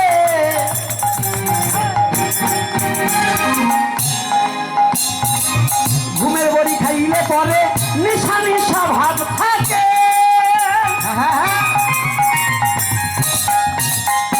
পাঠার মাংস খাইলে দেহে পাঠা পাঠা ভাব জাগে। কি মিথ্যা না সত্য? বাবা সত্য না মিথ্যা? আজকে যদি দাঁড়া বুঝ পাইছিস কি না? আজকে দাঁড়াও, প্রশ্ন যেমন করছো উত্তরও তেমন দেবো। দেবো কি না? উত্তর দেবো কি না? আজকে ভাবছেন নাকি? না বললেও দেবো। এর কারণ হয়েছে ঘুমের বড়ি খাইলে পরে যারা নেশাখোর, ডেন্ডি খায়, যারা বাবা খায় মানে গার্জিয়ান খায়, গার্জিয়ান মানে বাবা, এই বাবা খায় যারা, ওইটা খাইলে পরে একটু মাতাল মাতাল লাগে কিনা আমি জানি না, খাই নাই তো জীবন, ওটা বুঝবো কেমনে? যারা খায় তারা যদি 2-1 জন থাকোতে বলতে পারো আছে নাকি এই জায়গা? আর থাকলেও তো আসবে না সামনে। রাধে রাধে। তাই যদি নিশার বড়ি, ঘুমের বড়ি খাইলে মাতাল মাতাল লাগে, আর পাঠার মাংস খাইলে দিয়ে পাঠা পাঠা ভাব জাগে। এর উদ্দেশ্য কি? খাদ্য থেকে রক্ত, রক্ত থেকে বীর্য, বীর্য থেকে সৃষ্টি। তুমি যেমন যেমন খাদ্য খেতে খেতে যে রক্ত উৎপাদন করবে, সেই রক্তের দ্বারা সেই বীর্য গঠন করবে, ওই বীর্যের দ্বারা যে সন্তান উৎপাদন করবে ওটা ওই পাঠার মতোই হবে। এই জন্য সনাতন ধর্মে বিবাহতে নাহি মাংসুর প্রয়োজন। রাক্ষসেরা মাংস ছাড়া বোঝে না কখন।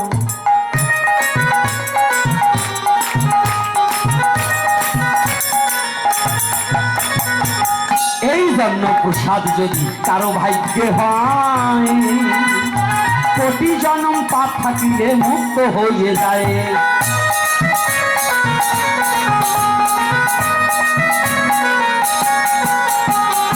আস্তে প্রসাদ মানে লুচি সুজি মিষ্টি না, প্রসাদ কণিকা মাত্র পেতে হয়, যেটা মল হবে না, নির্মল। প্রসাদ হচ্ছে নির্মল বস্তু, কিন্তু আমরা অন্ন ব্যঞ্জন রান্না করে যারে প্রসাদ বলি, অপ্রসাদকে প্রসাদ বলে না এই বৈষ্ণব সকলি।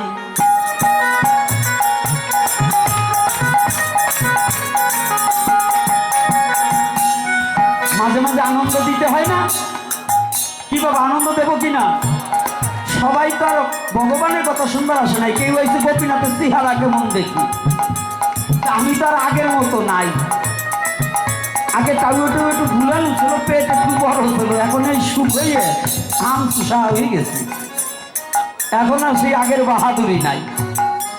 একসময় বাহাদুরি কম করি যাই, এখন আর বাহাদুরি নাই বাবা, এখন যে সম্ভব হইয়াছে মোর লাঠি। তাই এই জন্য বলি, এইবার বললেন শিক্ষা রাখলে কি হয়? দীক্ষা নয় শুধু, সনাতন ধর্মে দশবিধ সংস্কার হয়। শিক্ষাবিহীন সংস্কার সারে খারে যায়।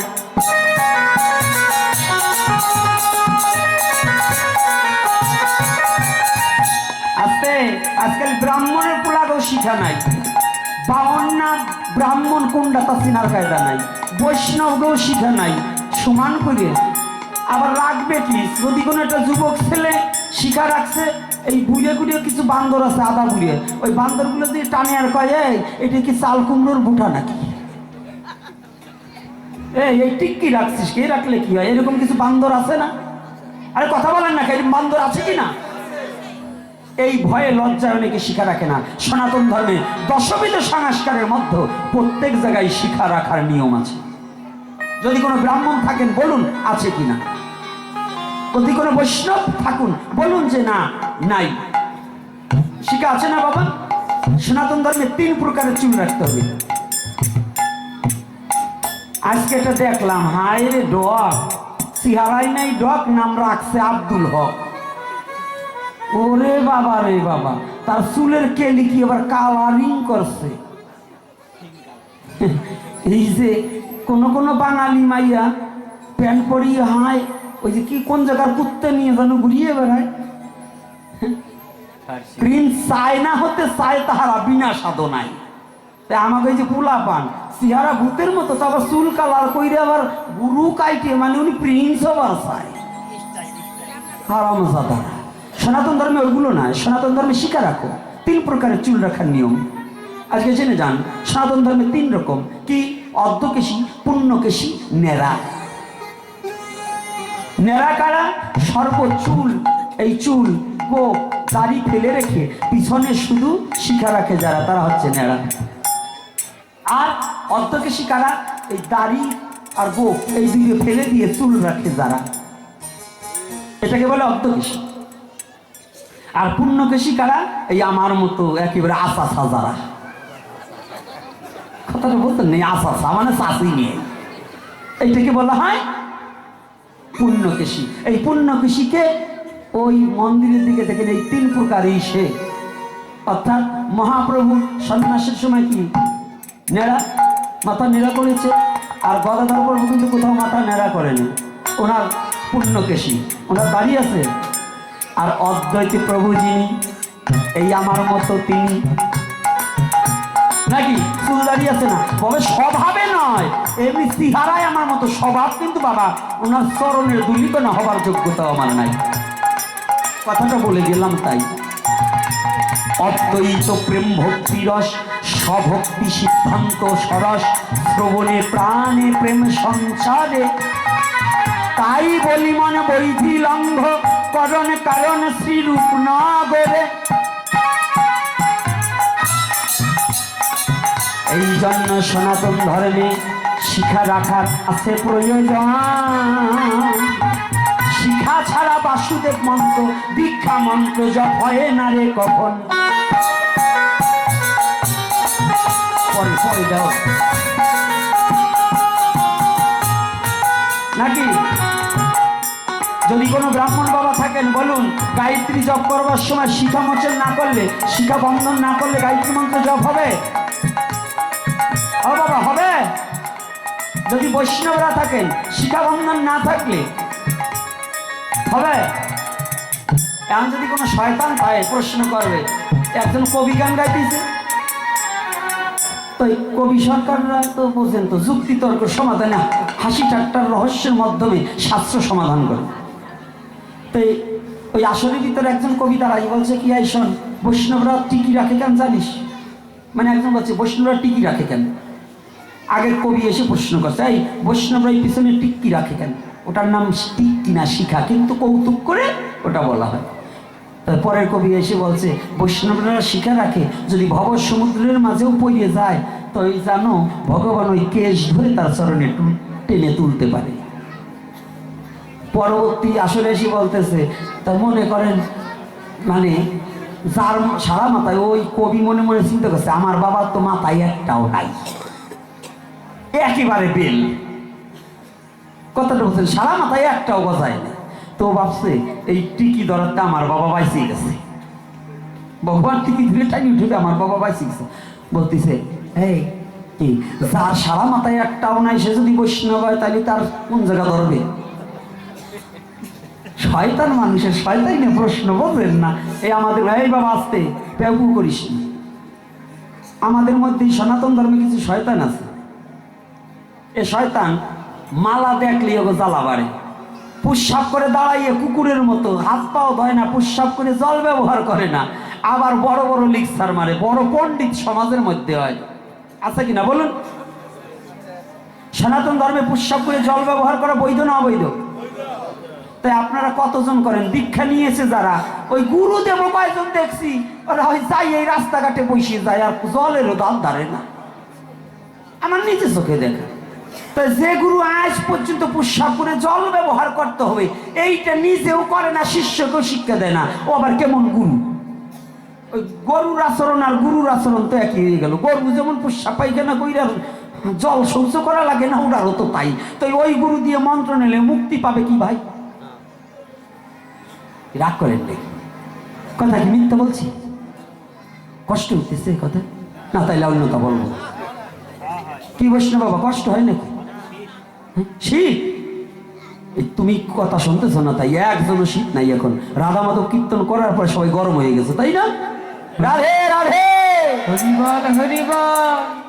ওই গণেশ পাগল ছিল 7 দিন নামযজ্ঞ, 5 দিন পার হয়ে গেছে, 6 দিনের দিন ওই একভাবে এক জায়গায় বসে পাগল। মাদারীপুর জেলা রাজৈর থানা কদমবাড়ি গ্রামে গণেশ পাগলের নাম শুনেছেন? মহামানব গণেশ পাগল।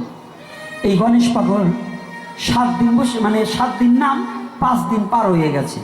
তো 6 দিনের দিন ওই এক জায়গায় বৈশা নাম চোখ বন্ধ করে শুনতেছে, কখনো তাকায় কখনো চোখ বন্ধ করে। তাই এক লোক আর কি দেখছে যে পাগল যে ওই যে এসে বসলো আর উঠে না,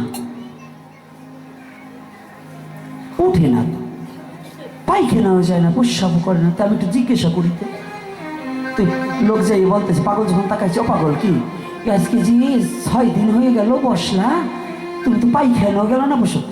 ও লাভ দিল, এই শালা তাড়াতাড়ি আমার বদ না দে। কয় কেন? কয় আমার মনে ছিল না, তুই মনে করাইতেছিস। আমার পণ্ডিতের অবস্থা তাই, ভক্তরা কি সুন্দর বসে রয়েছে, ও কয় শীত লাগছে, মানে মনে ছিল না শীতের কথা, আর মনে করাইতেছে। কাজটা বুঝছেন তো? তো এইবার দেখুন এই যে শয়তানগুলো যখনই কবির আসলে বসে বলছে যে যার ওই চুল নাই সে, কয় পরবর্তী আসরে এসে আর এক কবি বলতেছে যার মাথায় চুল নাই, যার শিখে বাঁধার কায়দা নাই, তার বাবার কান দইয়ে উঠাইয়া বসায়। কথাটা বুঝছেন? তার বাবার কি হয়? কান ধইরা উঠায় আর বসায়। তাই জিতবার চাইলে কি হবে? প্রশ্ন কইরা জিতা যাবে না যদি সঠিক প্রশ্ন না হয়। তা আজকে 3টা প্রশ্ন করছে, যে বাবাই করছে ভালো, চমৎকার চমৎকার লেখা। যদিও শ্রী শ্রী চৈতন্যময়ী না, চৈতন্যময়ী কোনো শব্দ আসে না। শ্রীকৃষ্ণ চৈতন্য জয়তু নাকি, কিন্তু চৈতন্যময়ী, ময়ী বলতে স্ত্রীলিঙ্গ বুঝায়, পুল্লিঙ্গ হয় না। এই জন্য ওখানে না। তুলসীর মালা ধারণ করলে কি হয়? কত বলবো বলুন? এই 3টের উপরে আলোচনা করতে গেলে তো আজকে শেষ। তুলসীর মালা ধারণ করলে কি হয় জানেন না? শুনুন একেবারে, তুলসীর হার যে না পরে সার তাহারও জন্ম বৃথা। তিলক ধারণ না করে যেজন জমালয়ে বাস তার। যেজন তিলক ধারণ না করে দীক্ষার পরে তার জমালয়ে বাস হবে। আর যে তুলসীর মালা ধারণ না করবে তার জনমই বৃথা যাবে।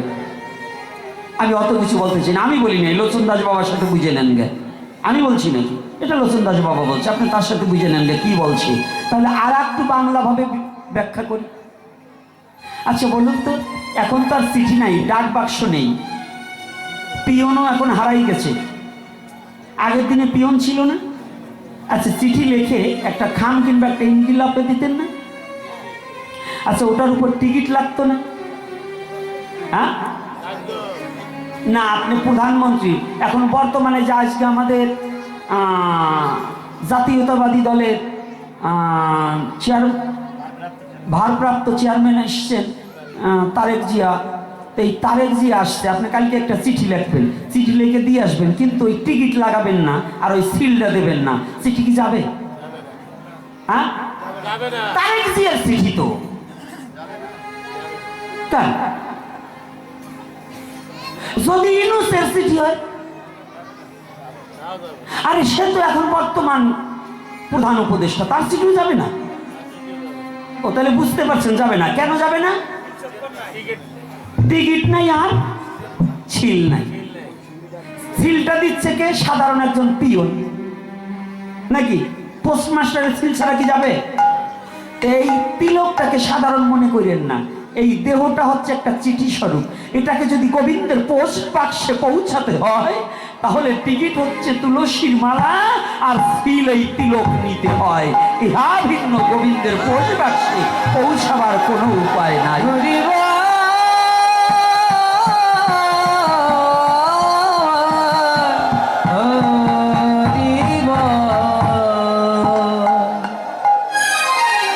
আসুন, আপনাদের দেশে শ্রাদ্ধ করেন না?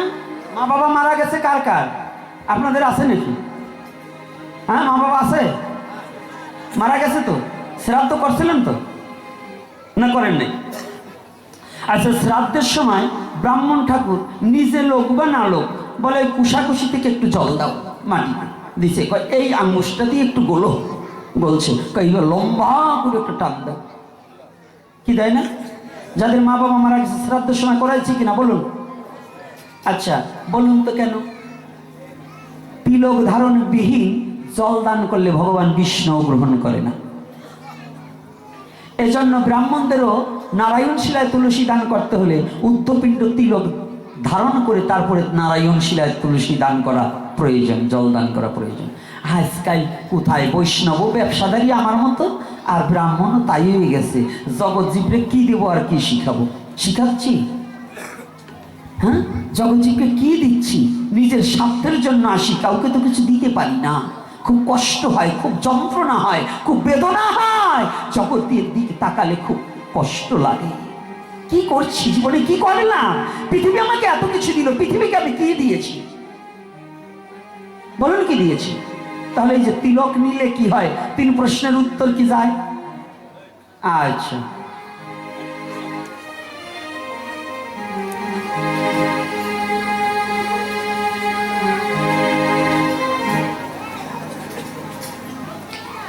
প্রশ্ন করছে প্রথম দান আমাদের সমাজে পিতা মাতা বা শ্বশুর শাশুড়ি বা গুরুজনের প্রতি কি রকম আচরণ করা উচিত? এটা হইল বংশের উপর ব্যবহারে বংশের পরিচয়। আপনি কোন বংশের সন্তান এটা আপনার ব্যবহারে বোঝা যাবে। আপনি যদি অভদ্র সংসারের সন্তান হন তাহলে আপনার প্রথম শিক্ষা নিয়ে হচ্ছে মা বাবার কাছ থেকে। তাহলে আপনার মা বাবা যদি আপনাকে সঠিক আচরণ না শিক্ষা দেয়, এজন্য তো ধর্ম আর গুরু দায়ী নয়। প্রত্যেকটা মা বাবার উচিত তার সন্তানকে সৎ উপদেশ দেওয়া। সবার সাথে আগে কি বলছে? মোর লাগি, ওই যে একটা কি যেন কথা ছিল, সকালে উঠি আমি মনে মনে বলি আমি যেন সারাদিন ভালো হয়ে চলি, আদেশ করেন যাহা মোর গুরু জানে, আমি যেন সেই কাজ করি ভালো মনে, নাকি? এ কথাটা ছিল না? তো লাস্টে কি বলছে? মোর লাগি ব্যথা যাহি নাহি পায় দাস দাসী। জানেন এই কবিতাটার গুরুত্ব কত? আজকাল তো বড় পণ্ডিতরা আদর্শ লিপি থেকে এগুলো তুলে দিচ্ছে। শিক্ষার অবস্থা আজকে বাংলার বুকে শিক্ষকের গলায় জুতার মালা হতো না যদি এই শয়তানের দলে এ সমস্ত কবিতাকে মুছে না দিত। শিক্ষাগুরুর মর্যাদা কাজী কাদের নেওয়াজ এই কবিতাটাকে যদি মুছে না দেওয়া হতো, যদি প্রত্যেকটা পাঠ্য পুস্তকে যদি শিশুকাল থেকে হিন্দু মুসলমান বৌদ্ধ খ্রিস্টান ইহাদেরকে শিক্ষাগুরুর মর্যাদা, আদর্শ ছেলে এবং কুসুম কুমারী দাসের যে কবিতাগুলো এবং পৌরাণিক সনাতনী কবিতাগুলো যদি এই বাংলার বুকে চলমান থাকতো, আজকে শিক্ষকের গলায় জুতার মালা উঠতো না। কারণ বর্তমান শিক্ষা নেই, কুশিক্ষায় ভরে গেছে বাংলাদেশ। এই জন্য সম্মানী ব্যক্তিকে সম্মান করা হচ্ছে না।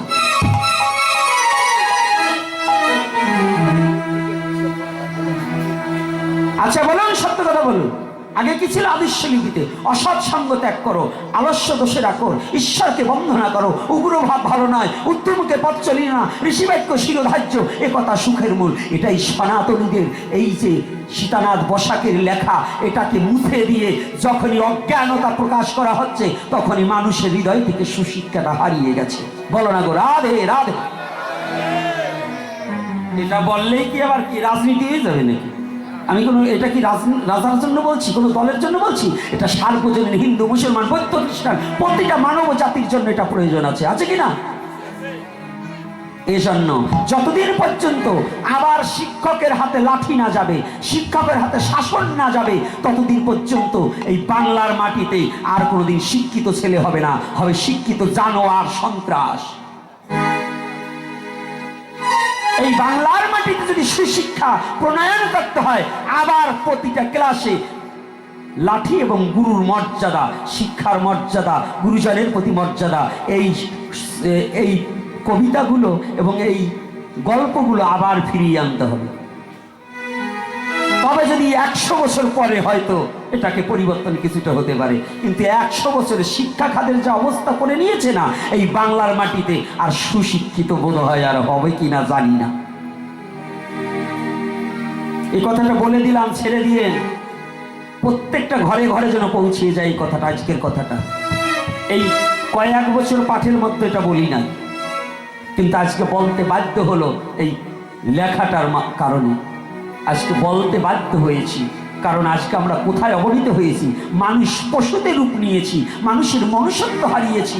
সনাতনী জাতি আজকে বিবেককে খুন করা হচ্ছে, সনাতনী জাতির মরণ হচ্ছে, আত্মঘাতী হচ্ছে। তাই সেই আত্মাকে না মেরে সবাই পুনর্জীবিত হওয়ার চেষ্টা করুন, নিজেকে স্বাবলম্বী করার চিন্তা করুন, নিজের স্বধর্মকে প্রতিপালন করার চিন্তা করুন, এবং নিজের স্বধর্মকে ভালোবেসে ধর্মের আচরণগুলোকে মেনে নেওয়ার চেষ্টা করুন। বলো না গো রাধে রাধে।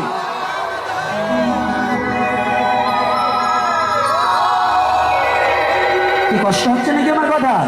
আর কষ্ট হলেও আজকে ছাড়বো না।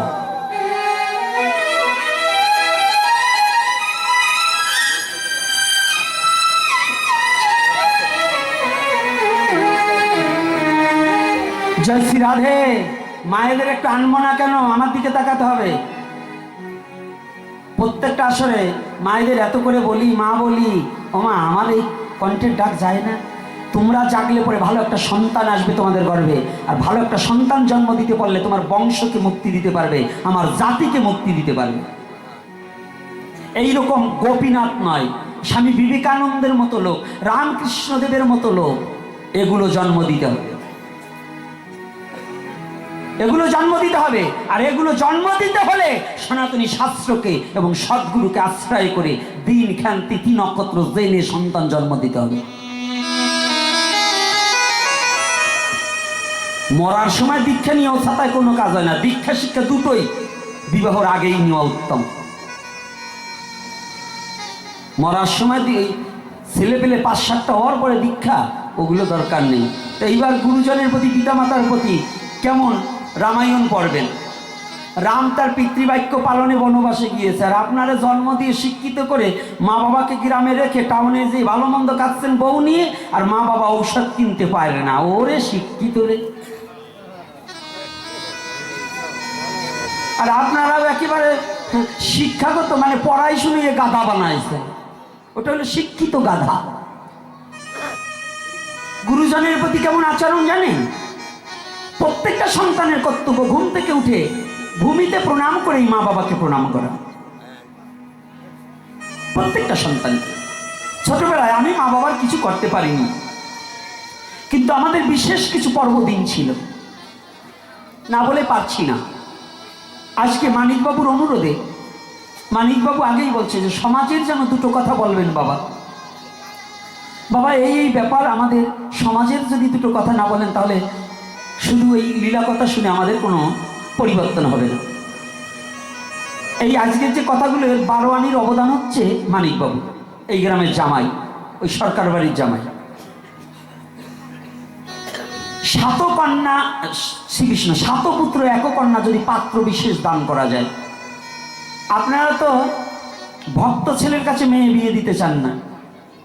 মেয়ে বিয়ে দান কার কাছে জানেন? গাঁজাখোরের কাছে, বাবাখোরের কাছে। অর্থাৎ যে হিরোইন খাইতে গাইতে পিছনটা মইরে একেবারে নারকেলের আচার মতো হয়ে গেছে। এটা কি বলে? এই দেশে আচা বলে না মালই বলে? নারকেলের খোল আচ্ছা বলে না? তো এই আচ্চাটার মতো চুক্কা হয়ে গেছে গাঁজা খাইতে খাইতে। ওই পুলার যদি হুগার নিচে একটা পাংচার, কি বলে, সুজুকি, ওই যে সুজুকি থাকে বুঝছেন, মানে যদি ওইটা থাকে, মায়ের মায়ের মায় পাগল হয় আগে। ভাবে যে ওইটার কাছে মাইয়ে বিয়ে দিলাম আর মাইয়ে যেন কি সুখেই থাকবে। সে তো ওই গাঁজাখোরের কাছে মাইয়ে দিলে 2 দিন পরে মাইয়ের জীবনও থাকবে না, জৈবনও থাকবে না, কোনোটাই পাবে না। না দিবার পারবে ভাত কাপড়, না দিবার পারবে ওর জৈবনের ক্ষুধা, কোনোটাই পারবে না। তো ওর কাছে মাইয়ে বিয়ে দেওয়া আছে, মাইয়ে নিজে হত্যা করা ভালো। গাঁজাখোরের কাছে মাইয়ে না দিয়ে, নিশাখোরের কাছে মাইয়ে না দিয়ে মাইয়ে ঘরে রাখা অনেক ভালো। আগে কি বলতেন, একজন ভক্তের কাছে মেয়েটাকে বিবাহ দেওয়া প্রয়োজন। কি হয়েছে এগুলো কি? হ্যাঁ বুড়িমা, তোমাদের কি হয়েছে? বসা।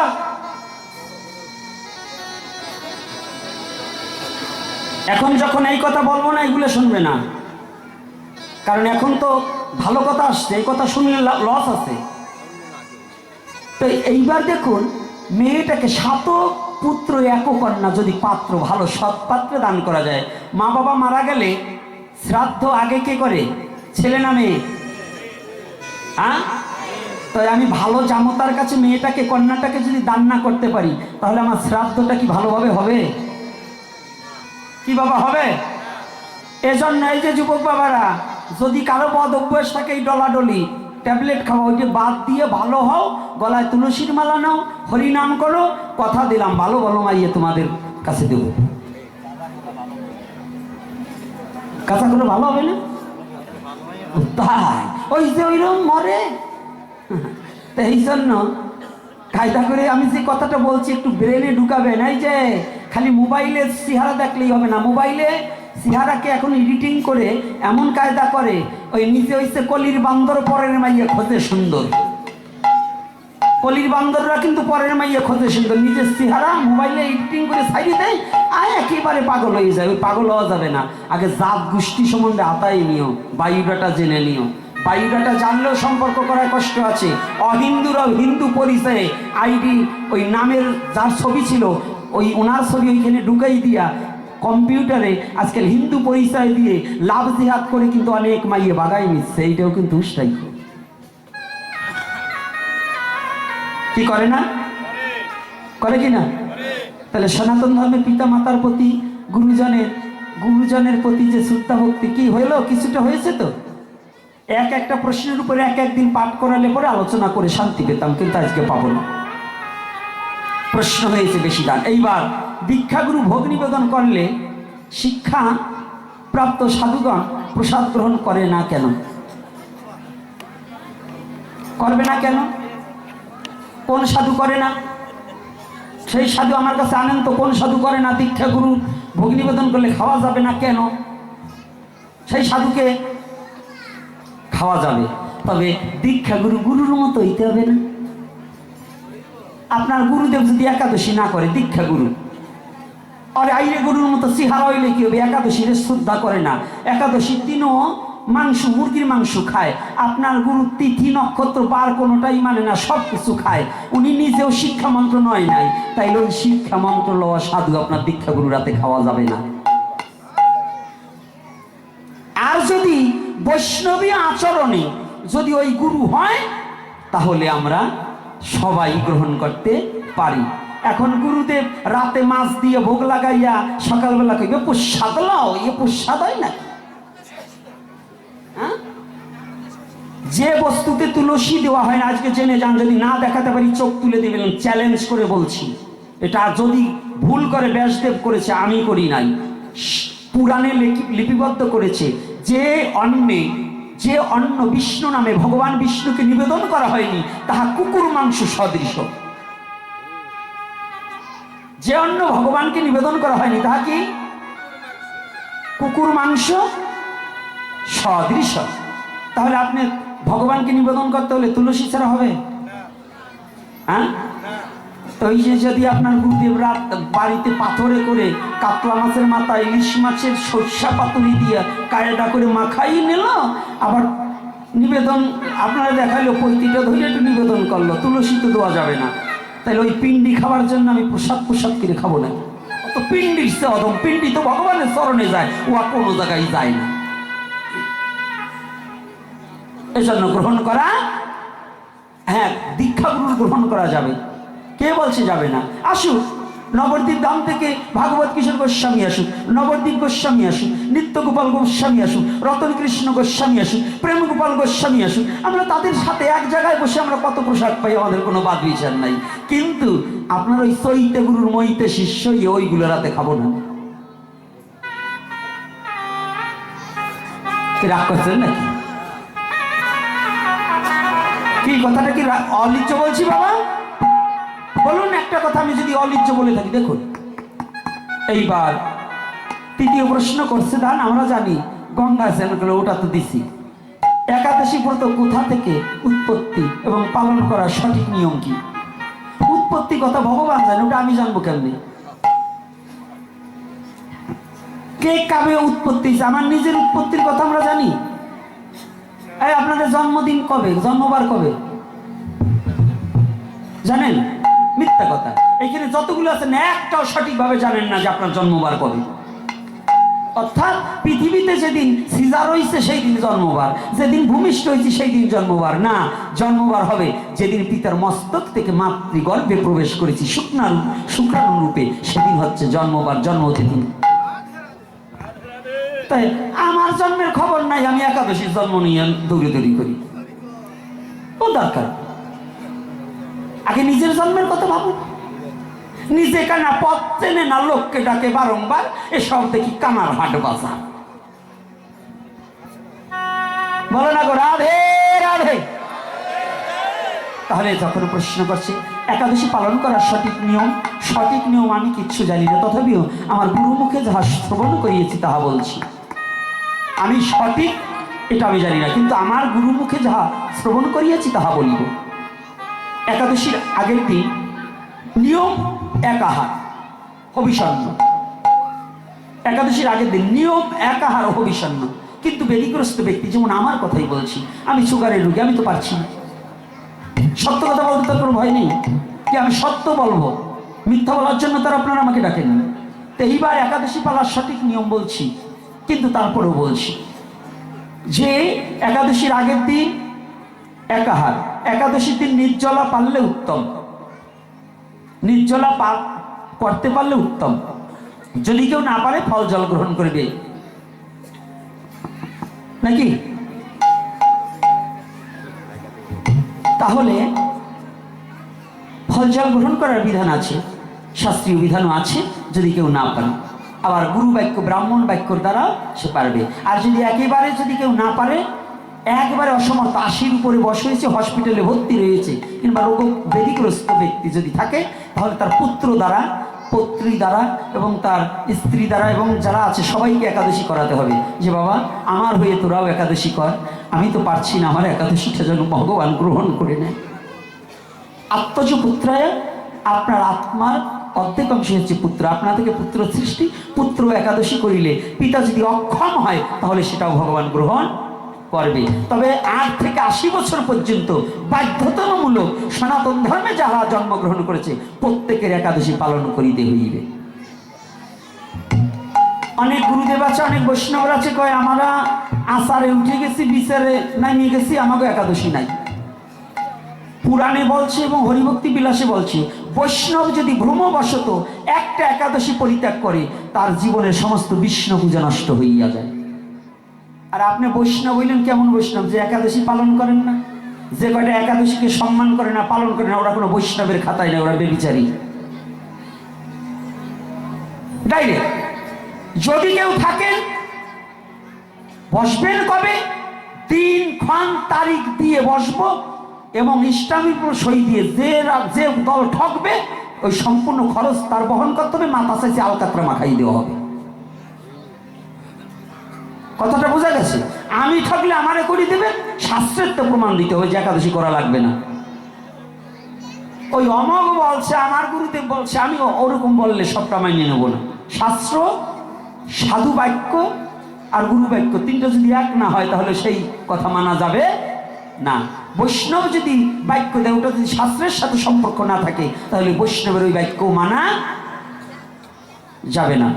এইবার আর এক, হ্যাঁ, মা 6 মাস বাচ্চা কনসেপ্ট করেছে, নিয়মিত গীতা পাঠ একাদশী পালন করে, এজন্য কি প্রয়োজন?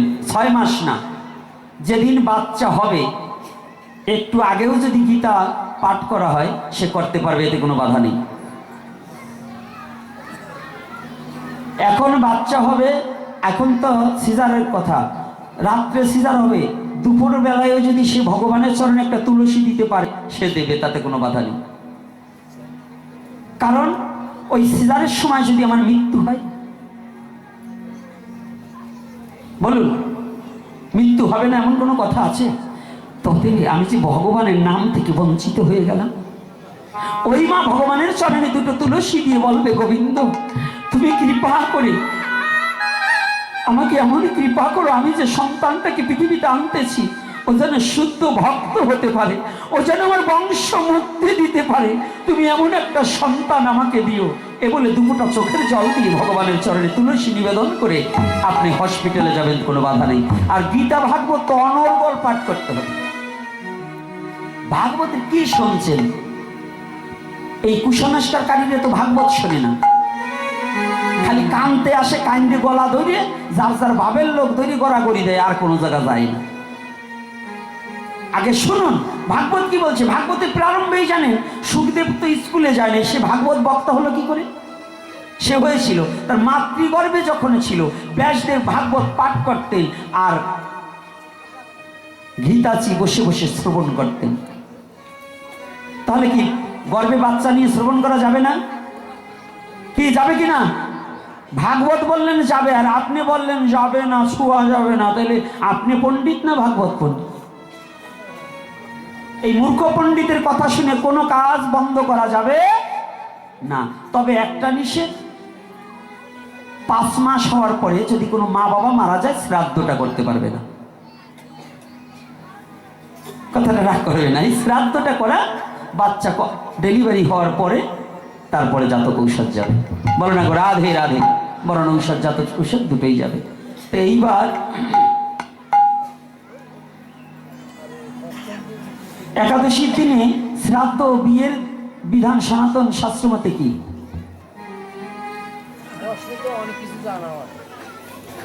না, প্রশ্ন করা কোনো খারাপ কাজ না। যে কয়টা প্রশ্ন করেছে এটা কি তারা নিজেকে আমরা ঠকাবার জন্য না, আপনাদের জানার জন্য। তবে আবার এক গ্রুপে বলবে প্রশ্ন করা যাবে না। বলেন তো কেন? প্রশ্ন করলে যদি ওই প্রশ্ন ওনাদের গাড়ে পড়ে, একটু যন্ত্রণা আছে তো। তো ভালো করে জানুন, আমি গোপীনাথ মহাপ্রভুর ইচ্ছা আপনাদের চরণ ভরসা করে, আমি মূর্খ, আমি শাস্ত্র জানি না, কিন্তু উচিত কথা বলতে আমার বাবাকেও ভয় পাই। শাস্ত্র জানা লোক আমার চেয়ে অনেক আছে, আমি তাদের চরণে ধূলিকণা সমজ্ঞান কিচ্ছু জানি না, আমি শাস্ত্রই জানি না, আমি একেবারে মূর্খ, আমি ভজনবিহীন। তবে আমার একটা আপনাদের সাধুগুরু বৈষ্ণবের কৃপা, আমার গুরুদেবের দয়ায়, যে আমি সত্য বলতে বিন্দু মাত্র পিছপা হটবো না, পিছপা হটবো না।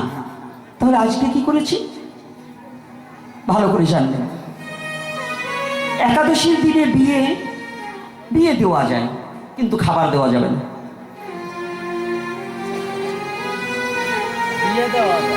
খেতে দিতে পারবেন না।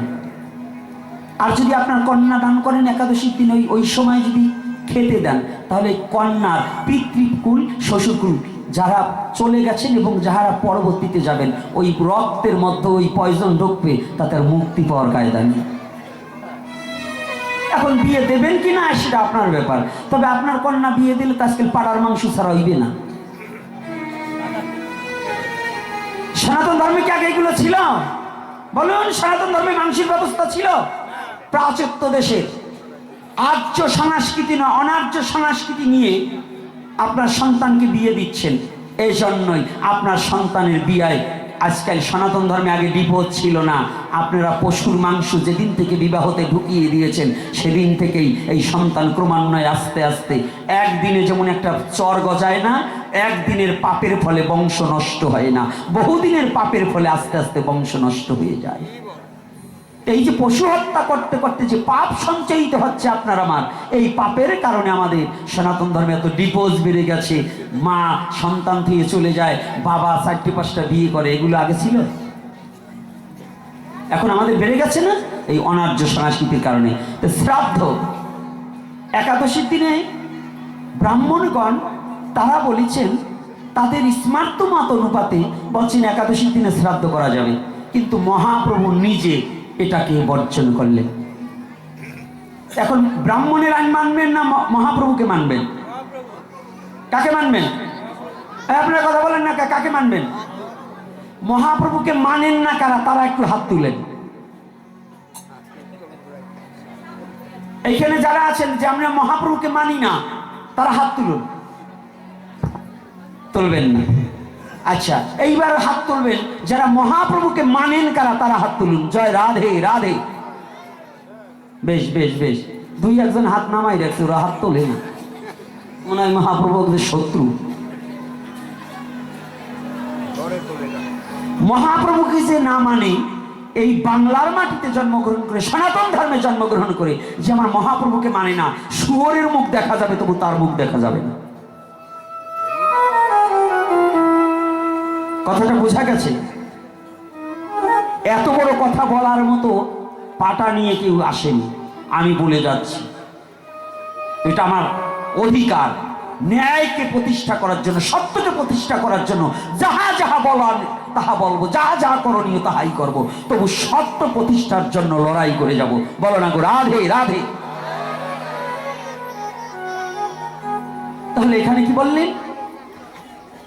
মহাপ্রভু নিজে বললেন শ্রাদ্ধে একাদশী কর, এই একাদশীতে শ্রাদ্ধ করা যাবে না।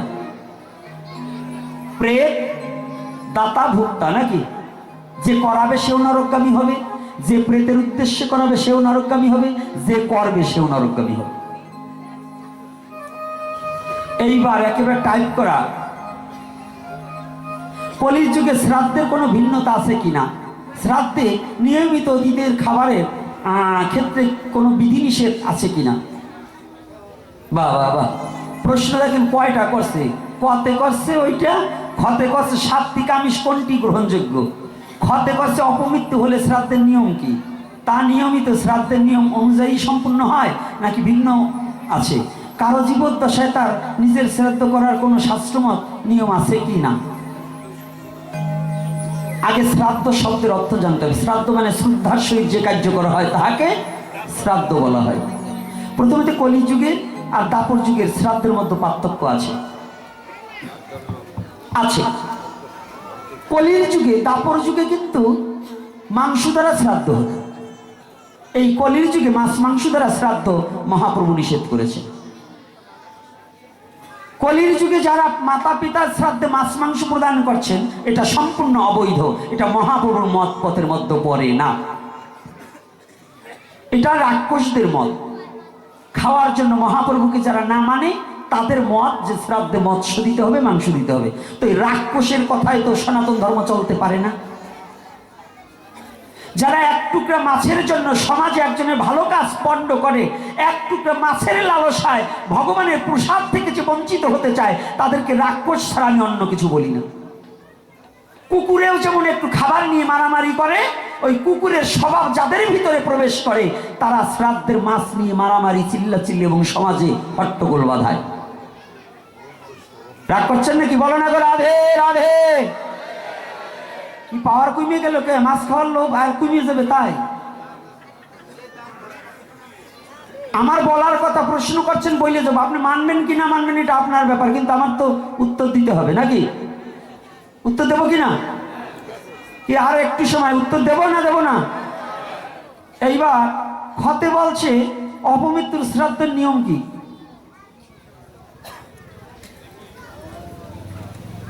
কতে পিতামাতার শ্রাদ্ধে মাছ মাংস দেওয়া অবৈধ, এটা মহাপ্রভু নিজে বলছেন।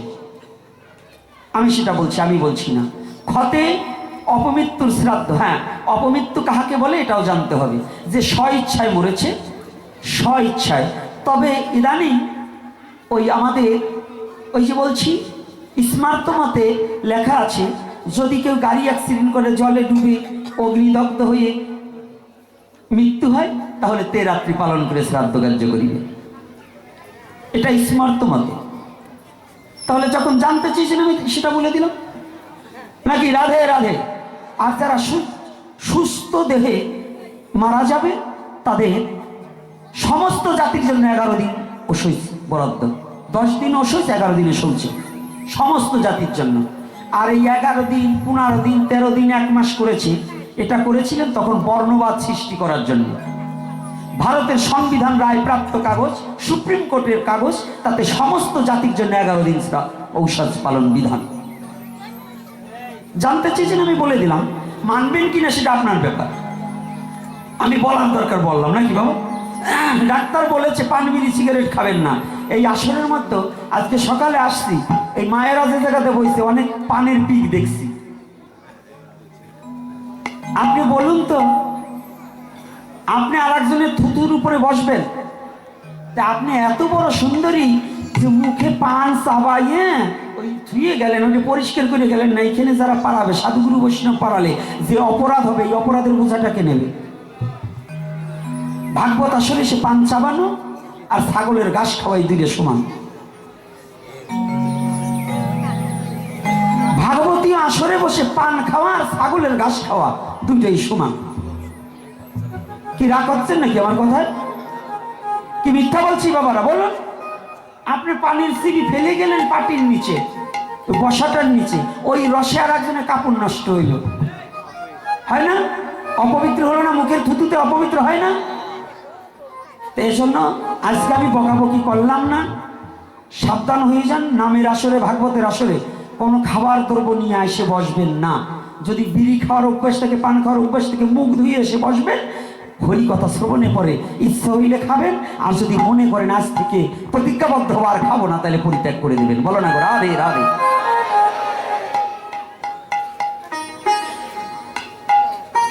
দ্বিতীয় প্রশ্ন করছে দান, প্রকৃত একাদশী পালনের নিয়ম, তত্ত্ব, আহার কি বিধি? ওটা তো বলেই দিয়েছি নাকি? একাদশীর কথা বলে দিয়েছি না? প্রশ্ন হয়েছে না উত্তর? স্বাভাবিক দ্বাদশীতে একাদশী পালন করা কি শাস্ত্রসম্মত সঠিক? হ্যাঁ, মহা দ্বাদশী এটা যদি পড়ে, একাদশী পরিত্যাগ করে মহা দ্বাদশী ব্রত করিতে হইবে। আমি বলছি না, সনাতন গোস্বামী এবং আর কে মনে আছে তো? গোপাল ভট্ট গোস্বামী। হরিভক্তি বিলাস লিখেছেন কে? গোপাল ভট্ট গোস্বামী। আর সহযোগিতা করেছে সনাতন গোস্বামী। এই দুইজনের লিপিবদ্ধতে বললেন যে যদি আগের দিন শুদ্ধ একাদশী থাকা বিধায় পরের দিন যদি মহা দ্বাদশী হয়, তাহলে একাদশী পরিত্যাগ করে মহা দ্বাদশী ব্রত করিতে হইবে। জয় নিতাই। এইবার অশেষ অবস্থায় পূজা বা অন্যান্য ধর্মীয় আচরণ সম্পর্কে শাস্ত্রীয় নিয়ম কি? অশেষ মানে কি? অশৈজে গীতা পাঠ কোনো বন্ধ নেই, গুরুদেবের নাম জপ করা কোনো বন্ধ নাই, হরিনাম সংকীর্তন করা কোনো বন্ধ নাই, এই ভাগবতে আসা কোনো বন্ধ নেই, শুধু দেবতা পূজা নিষেধ আছে। আর যারা প্রসাদ ভুজি, নিত্য গোবিন্দকে ভোগ লাগায়, বাবা মারা গেলেও হবিষণ্য রান্না করে ভগবানকে দিয়ে প্রসাদ পেতে হবে। বলো না গো, রাধে রাধে। এর স্যার আমার ভালো মীমাংসা দেওয়ার কায়দা নেই অল্প সময়ের মধ্যে। এইবার সনাতন ধর্ম মতে প্রণাম বা নমস্কার করা সঠিক বা প্রথা বা বিধান কি? যদি আপনার হাতে কোনো কিছু থাকে, নমস্কার বলতে হবে। ভদ্রলোক সমাজে বহুবিধ জাতির বাস যেখানে, বিভিন্ন ধর্মের লোক যেখানে, সেখানে নমস্কার। আর যখন দেবালয়ে মন্দিরে যাবেন, গুরুদেবকে প্রণাম করবেন, মা বাবাকে প্রণাম করবেন, এর বিধান আলাদা। মা বাবাকে প্রণাম করলে, গুরুদেবকে প্রণাম করলে, বৈষ্ণবকে প্রণাম করলে সামনাসামনি চরণ ছুঁয়ে করা উচিত, সামনাসামনি। আর দেবতাকে প্রণাম করলে, দেবতাদের মধ্যে যেমন কালী, দুর্গা, লক্ষ্মী, সরস্বতী, এদের প্রণাম করলে ডাইন পাশে রেখে প্রণাম করতে হবে, শিবকে সামনাসামনি। আর ভগবানকে প্রণাম করলে বাম পাশে রেখে প্রণাম করতে হবে। এই প্রণামের বিধান আমি বলে দিলাম। গেল এটা। এইবার করেছে দান, কলিযুগে চৈতন্য মহাপ্রভু প্রচারিত হরিনাম ব্যতীত যজ্ঞ অর্চনা, এর কোনো কিছুই নাই, তবেও করতে হয়। কারণ যেহেতু যাগযজ্ঞ ধর্মের একটা অঙ্গ, তবে যজ্ঞ পূজা করবার যে মাতাল হলে চলবে না। যারা দুর্গা পূজায় মদ এনে, মদ খেয়ে নাচানাচি, ডান্স করা, মেয়ে নাচানো করে, এদের জন্য পূজা সম্পূর্ণ অবৈধ। এটা পাপ হয়ে এদের দ্বারায়। রাধে রাধে। এগুলো বৈধ নয়। এই যে অন্যান্য পূজা পালন করে কি মোক্ষ লাভ করা যাবে কিনা, শাস্ত্রীয় বিধান কিনা?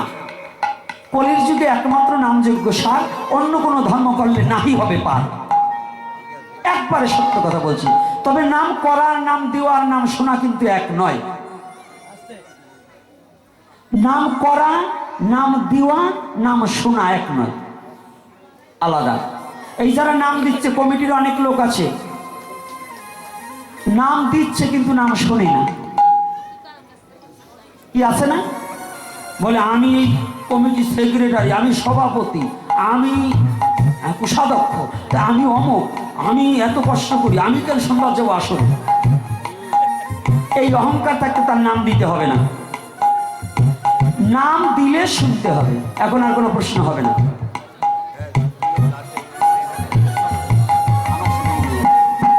সভাপতি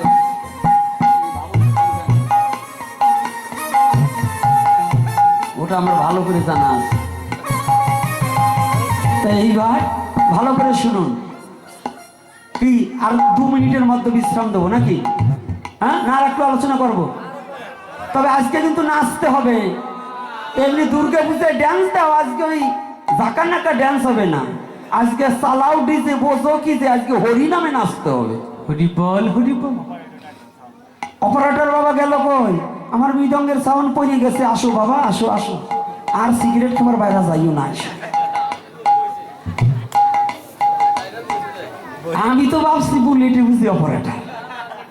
যাক, ওদিকে চোখ না দিয়ে লাভ নাই, মাঝে মাঝে হাসিরও দরকার আছে। তাই আনন্দম গোবিন্দম, যেখানে আনন্দ নাই গোবিন্দ নাই। তাই আজকে দেখুন, আমার যে কথাটা ছিল, এই উঠবে না, উঠলে 2000 করে টাকা দিতে হবে।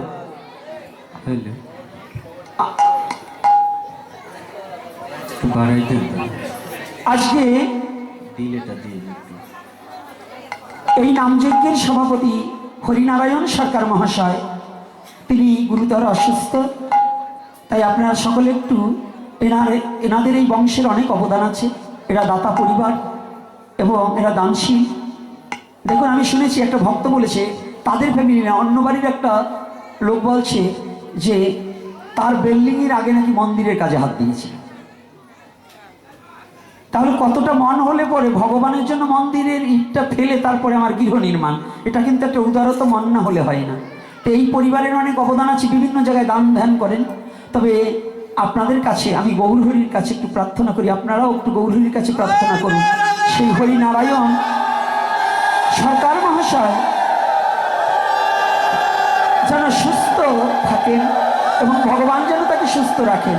এবং তার ভাই সবুজ সরকার, যার অনুদানে প্রতিষ্ঠান উন্নয়ন কাজ চলছে, এবং তাদের পরিবারবর্গের যারা যেখানে, আজকে না বললেই চলে না, সম্মুখে বলা উচিত নয়, সেই হরিনারায়ণ মহাশয়ের ভগ্নিপতি যিনি, তিনিও এখানে আছেন। মানিকবাবু তার সহধর্মিণীও আছে, তাদের এবং সমস্ত পরিবারবর্গ নয়, যাদের অক্লান্ত পরিশ্রমে, আজকে এই গ্রামের অক্লান্ত পরিশ্রমে যারা এই হরিনামযজ্ঞ এবং আজকে ভাগবতের আয়োজন করেছে, তাদের সার্বিক মঙ্গল যেন রাখেন গৌর হরি, এবং তাদের যেন দুর্বুদ্ধি নাশ হয়ে যেন কৃষ্ণ প্রেম অনুরাগী হয়, আর সুস্থ থেকে যেন আপনাদের মতো বৈষ্ণবের সঙ্গ করতে পারে। আপনারা কৃপা করবেন। শেষ একটা কথা বলছি, সনাতনী জাতি, সনাতনী জাতি যুব সমাজকে আমি একটা কথা বলে যেতে চাই, আপনারা ফেসবুকে কোনো অন্য ধর্ম নিয়ে, অন্য কোনো রাজনীতি নিয়ে কোনো কথা লিখবেন না। বাংলাদেশে আমরা হয়েছি এমন একটা জাতি, সনাতনী জাতি যে দলই ক্ষমতায় যাক, সনাতনী জাতির লাথি কিন্তু মাপ হবে না। যখন যে অবস্থা, যত সরকার পরিবর্তন হোক, যেই আসুক, যে সরকারি রাজত্ব করে গেছে, আমরা হচ্ছে ভোট ব্যাংক। আমাদের এখন দাদা ভাই নানা খালা কত কিছু পাতায়, কিন্তু ইলেকশন হয়ে গেলে ওই আসনটায় বসার পরে আমাদের কোনো মূল্য নাই। সনাতনী সংখ্যালঘু সুরক্ষা আইন আজ অবধি কোনো সরকার আমাদের জন্য করে নাই, কোনো সরকার করে নাই। আর আমরা সুষ্ঠু বিচারগুলো, এত কিছু হয়ে গেছে বাংলার মাটিতে, কোনো সরকার আমাদের জন্য আমাদের সুষ্ঠু বিচার করে নাই। তো এজন্য আপনার যাকে যেখানে ভালো লাগুক সে ভোট দেন, ভোটের জন্য আমার কোনো কথা নেই। বাংলাদেশে বেঁচে থাকতে হলে একটা দলকে আপনার আশ্রয় করেই থাকতে হবে। সনাতনীদের কোনো একতাবদ্ধ নাই, এরা সংসদে যাওয়ার মতো যোগ্যতা অর্জন করেন নাই আপনারা। কারণ আমরা কুকুরের চেয়ে খারাপ আমাদের অভ্যাস। কুকুর যেমন এক বাড়িতে থাকলেও এক থালায় খেতে পারে না, আমরা সনাতনী পরিবারের লোক একজন আর একজনের দোষ দেখি কিন্তু সঙ্গবদ্ধ হতে পারি না। এজন্য আমি বলবো জাতি ধর্ম নির্বিশেষে আপনারা চোখ কান খোলা রেখে চলবেন, যেন আপনার কারণে একটা জাতির উপর যেন হামলা না হোক। মব সৃষ্টি করে মব সন্ত্রাসীরা যেন আপনাকে আমাকে কাউকে যেন আঘাত না করতে পারে, এজন্য আমি সবার কাছে করজোড়ে অনুরোধ করে বলছি, আপনারা ফেসবুকে কোথাও কোনো কিছু লেখালেখির কোনো করার প্রয়োজন নেই। যদি পারেন শিক্ষিত হন, নিজের স্বধর্মকে রক্ষা করুন। যদি পারেন কোনোদিন, আমি হয়তো একদিন থাকবো না, সংসদে গিয়ে কথা বলার মতো যোগ্যতা অর্জন করুন, তবে এই জাতি মুক্তি পাবে, না হলে না। দেখুন, এবার যদি সংসদ গঠন হয়, হিন্দু নেতা কয়জন থাকবে আমি জানি না, নমিনেশন দেবে কিনা তাও আমি জানি না, পাবে কিনা তাও আমি জানি না।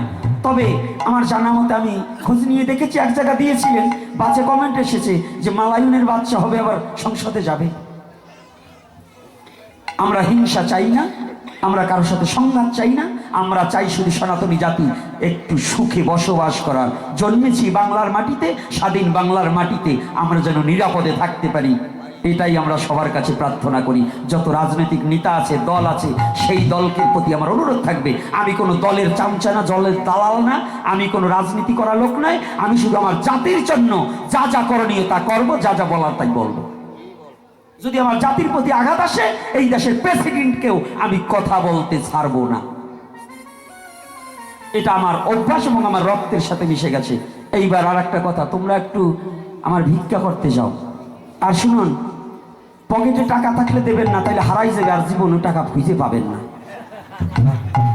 ভাগবত শ্রবণ করলে দক্ষিণে কিছু দিতে হয় না? পেতে চাস তো দিতে থাক, না দিয়ে যে পেতে চাস পাওয়ার বদল ছাই খাস, না দিয়ে যে পেতে চায় দুঃখ তার পিছে দেয়। আজকে উঠবেন না, উঠলেই কিন্তু কিছু হবে। আমি এখন দাঁড়াই একটা গান গাবো, আর আস্তে আস্তে আপনারা দক্ষিণা দেবেন, এরপরে হবে উদ্দাম নৃত্য। ভালো শিল্পী আছে, হরিনাম করবে আর নাচ হবে।